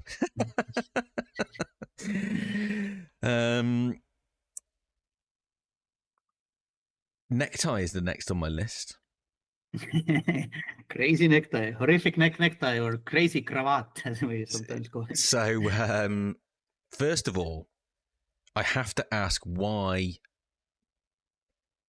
There's a really strange line at the very beginning where if you spot the cigarette, if you've got enough electrochemistry that you pick up on wanting to smoke, Mikey does Bird's Nest Roy's voice for one line talking about the necktie getting tighter around your neck. And this is such a weird inconsistency, but I guess Mikey would only know. But people often ask me, why is that voice different? It sounds like Roy. And I thought, well, Might as well ask. I have no fucking idea. Let me think for a moment. Oh, it must be a mistake, right? This could be a mistake, but like, let's ask Mikey. Honestly, like this is. I don't know. It's but I mean, like if I'm trying to, if I think like what are the tie-ins with the Necktie? Rosemary is the one, and then the stuff that happens in Tribunal. Like I'm not, at least now, I don't have in my RAM any connection to Mercenary Tribunal. But it's such a weird, tiny. Honestly, the fact that you don't, is no shame in not knowing, because really it was like such an obscure question I had. But Necktie in general, right? So again, I only recently did the full Necktie arc where I found out how they met. Like they're fucking two people. So how were you responsible entirely for the horrific Necktie and a beautiful Necktie? Was that something that was collaborative? How did that work? The original concept, even the inventory item, all this stuff of Necktie existed up until I think you exit the whirling. Necktie, I guess you can put it into this roster of characters that everybody wrote when it came up in their dialogues, but the sort of a Necktie arc that where he, I think it's called Spirit Bomb, I think is the arc. Yeah, the beautiful Necktie in the end. Yeah, beautiful Necktie. Yes, yeah. I wrote the arc, but this idea that even like how the Necktie itself quickly summarizes it to you when you've launched it. I think it's in the failure. One day, sad man comes to the store, buys himself a colorful tie to cheer him up. All I wanted to do is for you to have fun, Harry. Like this idea of this inanimate object that you project your misery on, and it reflects back to you this relentless, relentless desire to party, because that's the one thing that drives the darkness away. Yeah. Like, I think at least the proto version of this probably existed before Helen, Merton, and me joined. Because yes, I'm sure it does, because there's Necktie moments even inside whirling already. Yeah, he's the one that tells you to bolt from Gart when you're asked for money, right? No one is saying your Necktie can talk. Nobody. It must merely be your imagination. But, and then he says, Bratan! That sounds like a responsibility. We don't like those. And then he says, yeah, let's does he say push the eject button? Is that what he says? Yeah. Push the eject. Funny enough, the fact that Necktie calls you Bratan, this literally comes from a dog meme in the internet, where this Russian guy and his dog are crossing a little stream, and the dog is slipping off this log that forms as a bridge, and with this unnerving calmness, the guy is commentating like, look out, this is very slippery, look, you're slipping down, you're slipping now, it's a complete fiasco, Bratan. Like, and something about it was so hilarious. I think we watched it like 3 days in a row in the office, and then that's where the word Bratan was. Yeah, it basically, it's like the Russian version of me calling you mate, right? It's like brother. Yeah. What does bliat mean? I've heard that in Russian. So there's 2 Russian slangs I know. It's bratan and bliat. If I said that, what does that actually mean? Well, honestly, like the direct translation is slut, but it's used as what's that word? As like an in between word, like a lot of, at least in these extremely proletariat collectives where I've worked, it's often used as a word to indicate that you're about to start a sentence, that you've finished a sentence somewhere, that you're paused in the middle of the sentence. It's like what's a good example? Is it like when you forget, like if you lose your train of thought, you'll go bliat? You know, yeah. Like, yeah. Oh, bliat, Alyosha, иди сюда. Like, yeah. "Osa, what?" In the same way, hui, nahui. Also, like if you start directly translating them, it's pretty strong language. But Yeah. kind of how casual it's used in the Russian language. It's much milder in the even two friends casually talking to each other at 12 o'clock midday anywhere. You could see them using all of these lines. I think Yeah. Olga might have interesting insight if you interview her the use of this phrase. Well, do you know Dima Petkos? Are you aware of him? Yes. The guy who dresses as Harry Dubois. Well, he is basically Yes. Harry Dubois. Yes. He's coming on one of the Ooh. episodes, Very interesting. and I've got a young lady artist. Blood Flowers is her main art, but she's going to translate for me. So that'll be interesting. And yeah, I'll ask. Where did we get to? Bloody hell! Ask her where does the name Bloodflowers come from? I will do. I can ask her that, and I will. I'll let you know. I'll let you know. Because she's Kazakhstanian, I think. Yeah, that's her backstory. Where did we get to? She'll absolutely love that you've mentioned her now, by the way. You can say hello, Lara, actually. Do you want to say hello, Lara? Argo. And hello, Lara. There you go. I really like the Bloodflowers, the nickname. There you go. Does that mean something to you, Bloodflowers? Sorry, what? Does it mean something to you, Bloodflowers? Is it making you remember something? Yeah, it was one of the skills was called Bloodflowers. Oh, really? Wow. There you go. Well, there you go, Lara. You are, without realizing it, you are steeped in disco lore. So, skill under physique. Amazing. Yeah, Lara's great. She's designing a logo for the podcast actually as well. And she hasn't charged me any money for it. She's an amazing person. Really, really nice. The community is amazing. Honestly, so many people with such a giant heart. It's incredible. It's never lost on me. Even people giving us time, right? We talked about how time is, you can't buy any more of it. And people who take the time to listen to what we waffle on about, it's very much appreciated. Let's talk about the tribunal then, seeing as we're on Necktie, because his arc does kind of get to there. So it's a nice place to kind of combine the two topics. So, like, did you always envision the Necktie, like, having an arc? It's such a, like, the idea of this Necktie being a character is genius in the first place. But, like, how did you kind of go about giving an inanimate object an arc and a personality, or was it easier because of that? Like you I guess you've got no rules when it's a necktie, right? Yes, that's true. Right now I'm trying to think when was the first time any of us acknowledged that the necktie needs to have like closure. I think when Robert put me on writing Rosemary the Drunk, I think that's the moment where we started thinking about how is the necktie story going to end, and how do we even get to tell the player the sad man comes to store, buys a crazy looking tie story. I'm pretty sure when I started writing Rosemary, I'm pretty sure that like Robert already knew that there's going to be a mercenary tribunal, and also that this is where we're going to try out our story combat kind of let's call it the system, or story combat system. Didn't end up as fleshed out as we wanted, very largely due to animation costs.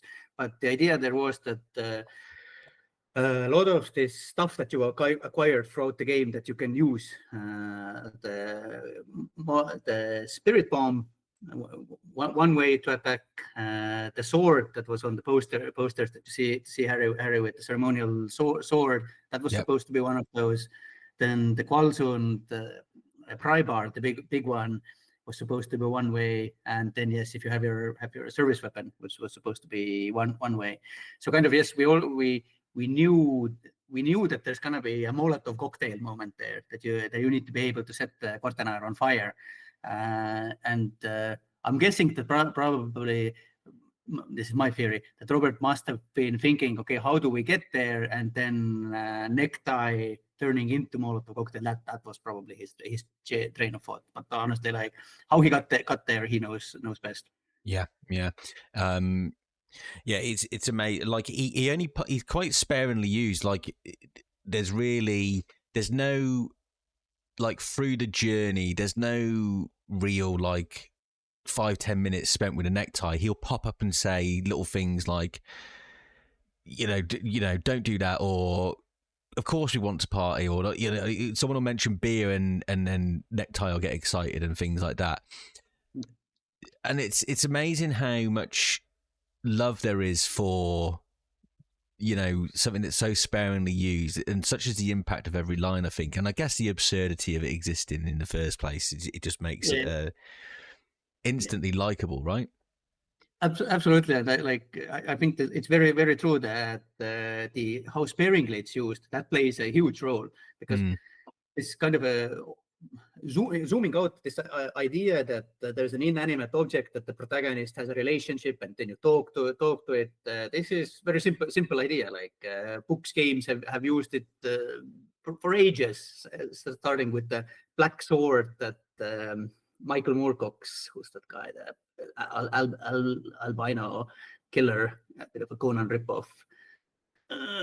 Anyways, talking swords, talking guns, all of this, it's done quite a bit. And even I remember when we were interviewing people for the writing team, we asked them to come up with some kind of a test character, or like an idea for a scene. And there were quite a few examples of talking weaponry, for example. So it's the kind of an idea that the human mind comes up with very, very easily. But in other media, like for me at least, this has always become overbearing. Like in some ways, I know I say subconsciously a lot, but on a subconscious level, I think that the fact that that it is an inanimate object, it creates a bit of a barrier that in order to get a player care about it, you need to work really, really hard. And this was also true, by the way, with all these inanimate object interactions, like file cabinet in their Evrart office. We realized pretty quickly that you just don't have the emotional investment to spend enormous amount of time here. You want to move on. You don't want it to start dragging. But even more importantly than how sparingly Necktie was used, I think it's the Mikee's VO. Like it's just irresistible. And some of the funniest moments I remember from the VO recording period was when Mikee was sending these takes of Necktie, and we were basically trying to decide what accent should he use, like Australian, British, or American. And I think that the test lines we used were from the Rosemary dialogue, the Spirit Bomb dialogues. Tonight, the fate of the world will be decided, or the fate of many worlds, or something like this. God, I don't know how I don't remember the exact lines, but these multiple different takes of Mikee doing this insane Necktie enthusiasm. It was just so infectious. So it really did what Necktie does. It made you want to party, kind of. Yeah. Have a good time. Do you know how far back his Necktie voice goes? Have you ever heard his original, where it came from? You know his band, Sixth? Oh, yeah, absolutely. So in the early 2000s, he had a really... a lot of their stuff was experimental. He animated and did like a whole music video for it, right? What's it called now? It's off one of the first... I probably won't even... it is... I don't know. I can't remember the name of the song. Sorry, Mikee. But yeah, he basically did a whole song with it. And he used to, like, if you look up Sixth performances, there's plenty of like sort of spoken word metal that his band did. And it's all Necktie and shit like that. So yeah, it was stuff that he had. ready. Honestly, I think the first time I met Mikee was in 2017, spring of 2017, when the writers team, me, Robert, Helen, and Martin, we went to Helsinki to Sick concert, and already there on stage, Mikee was already doing Ancient Reptilian Brain. Yeah. It's all just shit that he did for fucking messing around as a kid, I guess. Fascinating. Amazing. Yeah, Lenville spoke very highly. He said he's like one of the funniest people you can ever meet, Mikee. So I was really excited to speak to him. Like, I have to take this moment to sing a little more praise to Mikee. Like yesterday when we talked about animation and Eduardo, and I said that every time I get to work with him, it's nourishment to the soul. Yeah. I very much feel the same with Mikee, and this is kind of like this enormous aspect why making Disco Elysium was so amazing, that not only to get to meet all these incredibly talented people, but to sort of get to sync with them, and kind of when you find the same wavelength and start riffing off each other, and you get this resonance, it's just unbelievable, indescribable feeling. And remember, for the thing that we did for sound, that we got after the cancellation, we got fire. For that, Mikee, we wanted Mikee to do a voice, and there wasn't a lot of information back then, because we had only started concepting it roughly. So basically, I gave Mikee like one dialogue that I had written in Artisi, and it wasn't an easy character, or like it wasn't a self-explanatory character, and I didn't even know that Mikee is gonna give a shot at it, because obviously recording voice VO is something that comes at the very, very last, as late as humanly possible. Wanna do that. So I had no idea that Mikee is trying out something, and we were still living in Brighton at that time. And one day Mikee came to the Brighton office, and he had recorded a couple of lines all together. Maybe it was like 20 artist cards. And I started fucking crying when he played me this. It was like so unearthly right, like in a way that you have some kind of an idea in your head. But when you see that someone has not only understood this idea, but they can now add their talent and their understanding on top of it, and taking it to a place where you yourself would never ever even, you wouldn't be able to even imagine it. It's just undescribable feeling. I still get shivers when I think back to those recorded lines. Nice. It's good to hear. And it's been really fun seeing how much joy this conversation has brought you, actually, Argo, as you recount some of this stuff. It's really nice. Just on the tribunal, did you mention yesterday when we were talking you had to, obviously because of the tribunal and the link to the Kortaeners, the Kortaeners, the two brothers, did you basically flesh out Ellis and Raoul Kortaener? And I'm really curious to see where the backstory came from, to be honest. There's the whole leaf compactor thing with Lely, right? I don't know if you remember that. Yeah, so if you Mm. follow the full arc with the armor, you can find out his backstory, and you find out he was thrown in a leaf compactor, and then he turned up in an orphanage and ended up with Raoul Kortaener. Yeah. Okay, let me think about it for a second. How these characters came together. Lely was developed and invented, made by Robert as part of the Glacia arc. Kortaener, Martin started writing him as the scab leader, and the version where his true self, this kind of didn't have any real persona attached to it until the moment I started writing the Tribunal, because I know I definitely read multiple times the scab leader dialogue, but because he's deliberately being someone else there, then there was only so much I could use to actually kind of depict the parts of him that come out because he's drunk and on the edge, and he just doesn't give a shit anymore.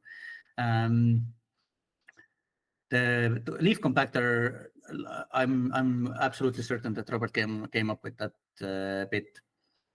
Sorry, what was the question? I got stuck. I was just curious how the Kortaeners came to be, really, because obviously they obviously Lely's very important to the story, but it's when the Scab leader reveals himself, and there's quite a lot of dialogue between Harry, Kim, and he's really the main communicator. You get like the odd line from Rude, and I always forget what the female Merc's called, but she's got a really strong Manchester accent, actually, which is really, really good. Just curious really about how you went about setting those three kind of enemies up, and how you were able to build a battle of, you see a battle, but it's really a battle of wits, right? And I think there's a neat trick to the tribunal in that it makes you feel like you can influence the outcome, but in truth you probably already have influenced it as much as you could up to that point. And sort of technically, like if I described it, I would say what you're doing is you're trying to gather as many positive modifiers to the upcoming checks and avoid starting the combat. So kind of like going through the dialogue branches, you're kind of trying to delay the start of the combat and hope that you get more and more these, I think you could say, negative modifiers to Kortaeners, and get him unbalanced by talking about his brother and stuff like this. And also, of course, just to learn this information that would complete the story. Yeah. Because we knew that as far as combat itself goes, we are pretty limited what we can do. Like if you think about what visually happens on the screen when actually the tribunal when action starts, it's not that much. But this was the biggest set piece, I think, in the entire game, and I think that probably took longest to get all of these characters to move at the same time.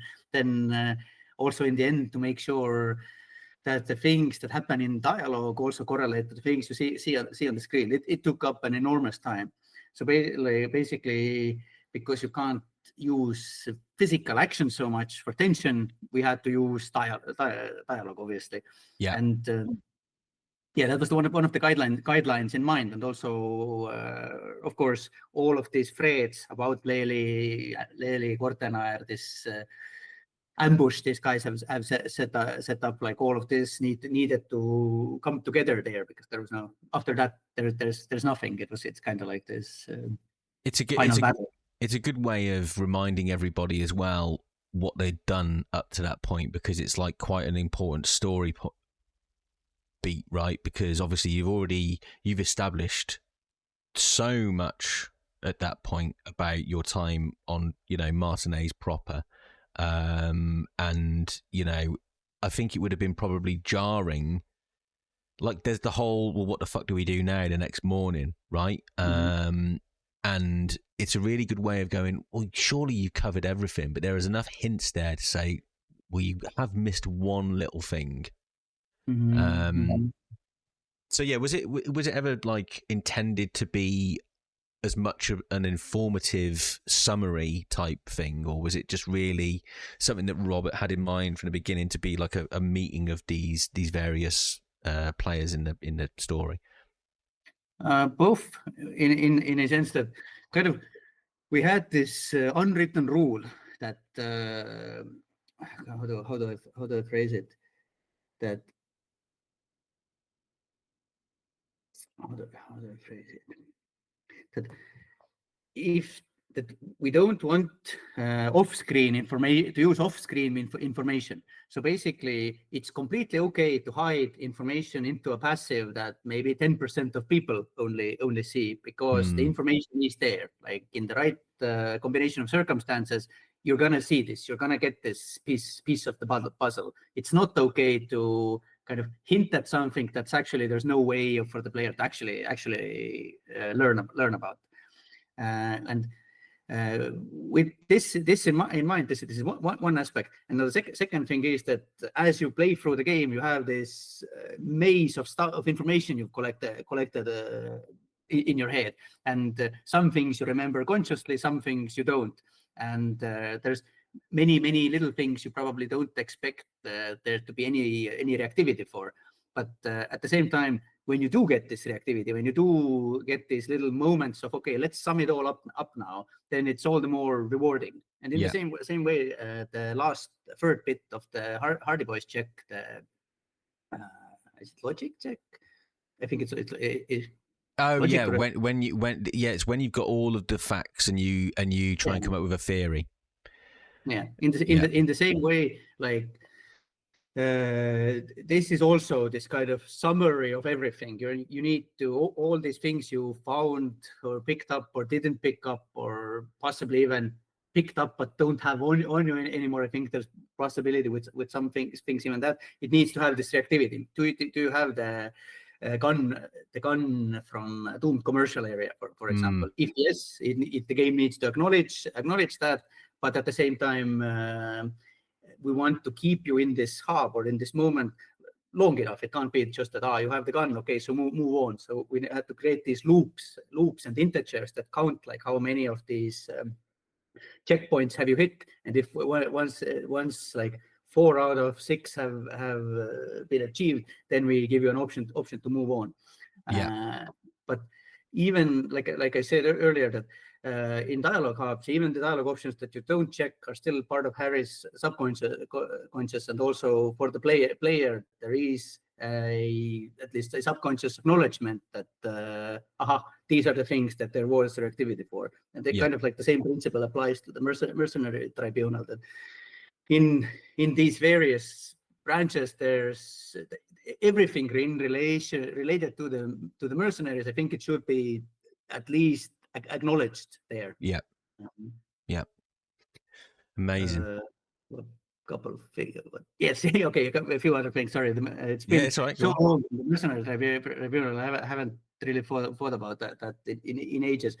But Ruud Honkloven was an very interesting character. It's a stupid thing to say because I think he literally has 2 lines of dialogue. But Ruud was an interesting challenge because Ruud was supposed to be the boogeyman, kind of. Even Kortaeners references him as the killer. And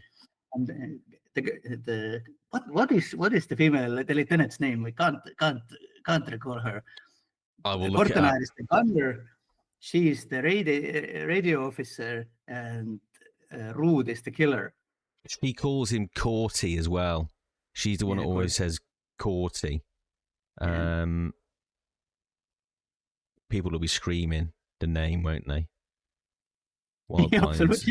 Wild Pines. The fans will know. It's very difficult for me to move on if we haven't found the answer. Hang on, where is it? Of course, this is so annoying. This is when you search stuff on Google, and you get all of the information except the one bit that you need. Hang on, if I search the Tribunal, I'm just not being a very good Googler at the moment. The Tribunal, Disco Elysium.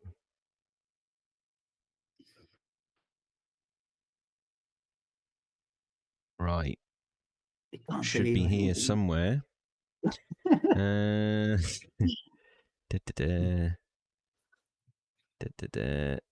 Shit, it doesn't say it. Hang on. Okay. DePaul. Yes, of course. That's I yeah.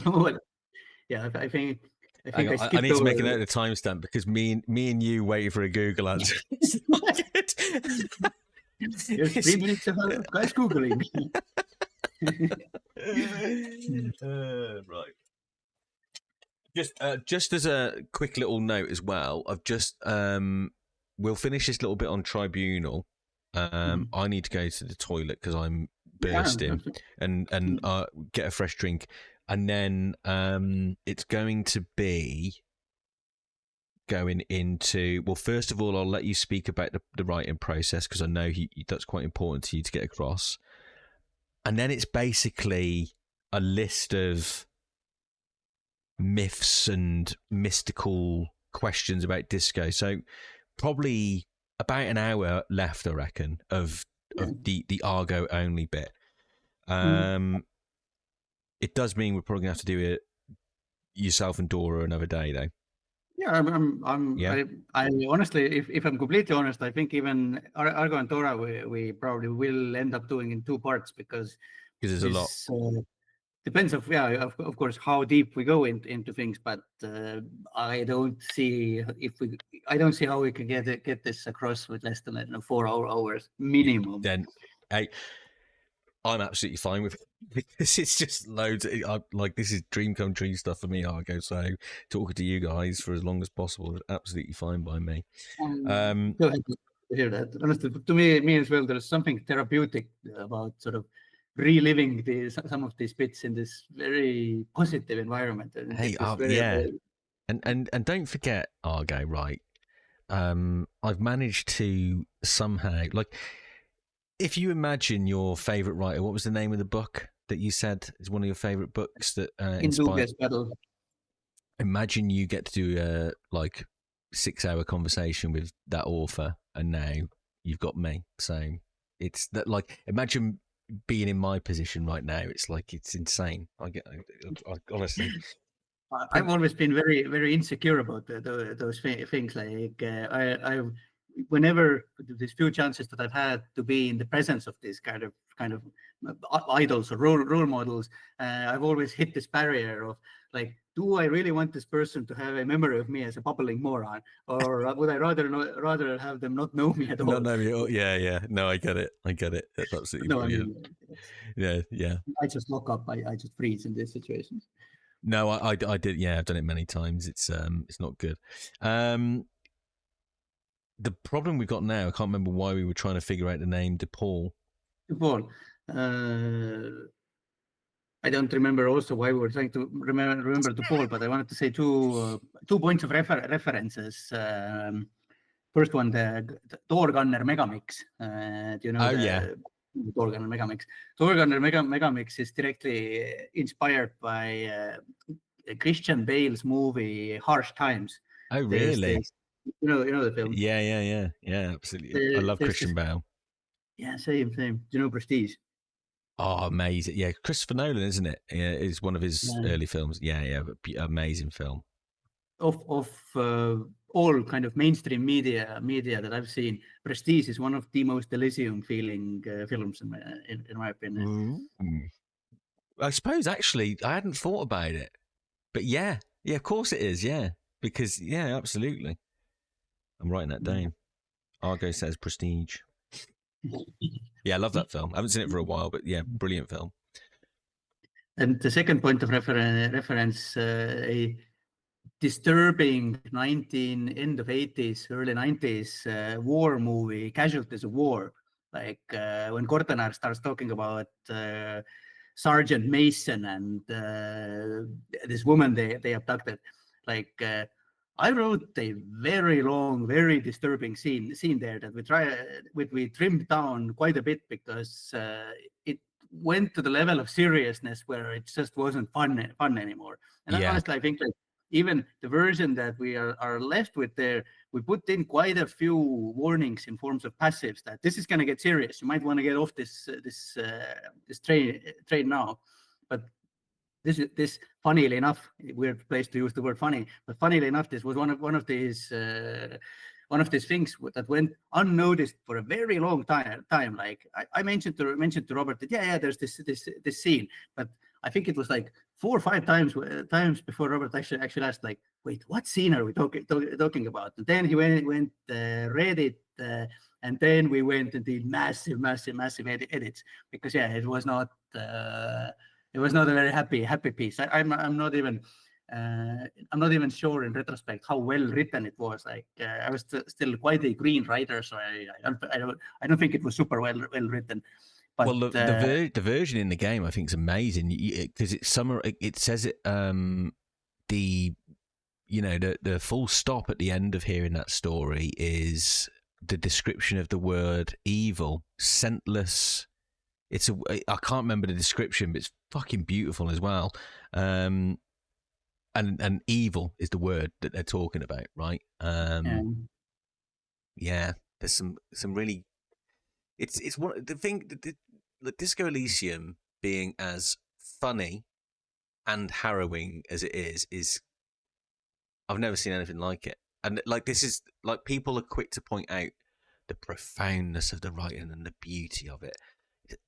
It's one of the funniest fucking pieces of media on earth as well. Like it really is. I've never laughed as much at a game as I have Disco Elysium, and I don't know how you found that balance between a lot of you. It's amazing. Yeah, that's an interesting topic in its own. Like there's a bunch of people like I'm actually surprised when you say that people praise the profoundness, because quite often like what I've heard is people say that it's hilarious, it's funny, it's so funny, almost as if it's a comedy of sorts. Like that's how different people's interpretations of this can be. And even kind of in this post-disco era where new management took over, and you started receiving these instructions from above. At times, what this boiled down is, but it's gotta be funny. You gotta make it funny. It has to be funny. And kind of, even when we were still in Estonia writing it before the move, like at least me and Robert definitely understood that when you start out writing something intentionally funny, that's not what's gonna be. Like ironically, I think Robert brought me on initially as a writer to be the funny guy. I was supposed to write the jokes. Yeah. And I did for quite a long time. But I learned at some point that writing funny takes no fucking courage. Like humor is a shield, it's a defense mechanism. To actually write serious, like moving stuff, this is where you bare your soul naked. Like this is where the sexual evolution as a writer comes from. And this is also one of these bits of information I always try to get across to new writers, that do not ever head out with this intention of writing funny. Like trust that real human beings in real life situations come with this amount of absurdity, or these moments for spontaneous comedy that you could never really predict or plan for. And when they do, then it's going to be so much more hilarious than some kind of a weird joke that you plan for. Yeah, the best humor is the one that catches you off guard, right? Exactly. Like, yeah, that's why, like, like just something that's like deliberately offensive said all of the time is just offensive. But if you say, like, if you hear it from a priest in the right context, it's like triple funny, right? Because you're like, what the fuck? So yeah, you do have to use it correctly. I don't know. Is it the pseudo memory? But I got a feeling that I've seen a priest fall down the stair cursing in the name of devil at some point.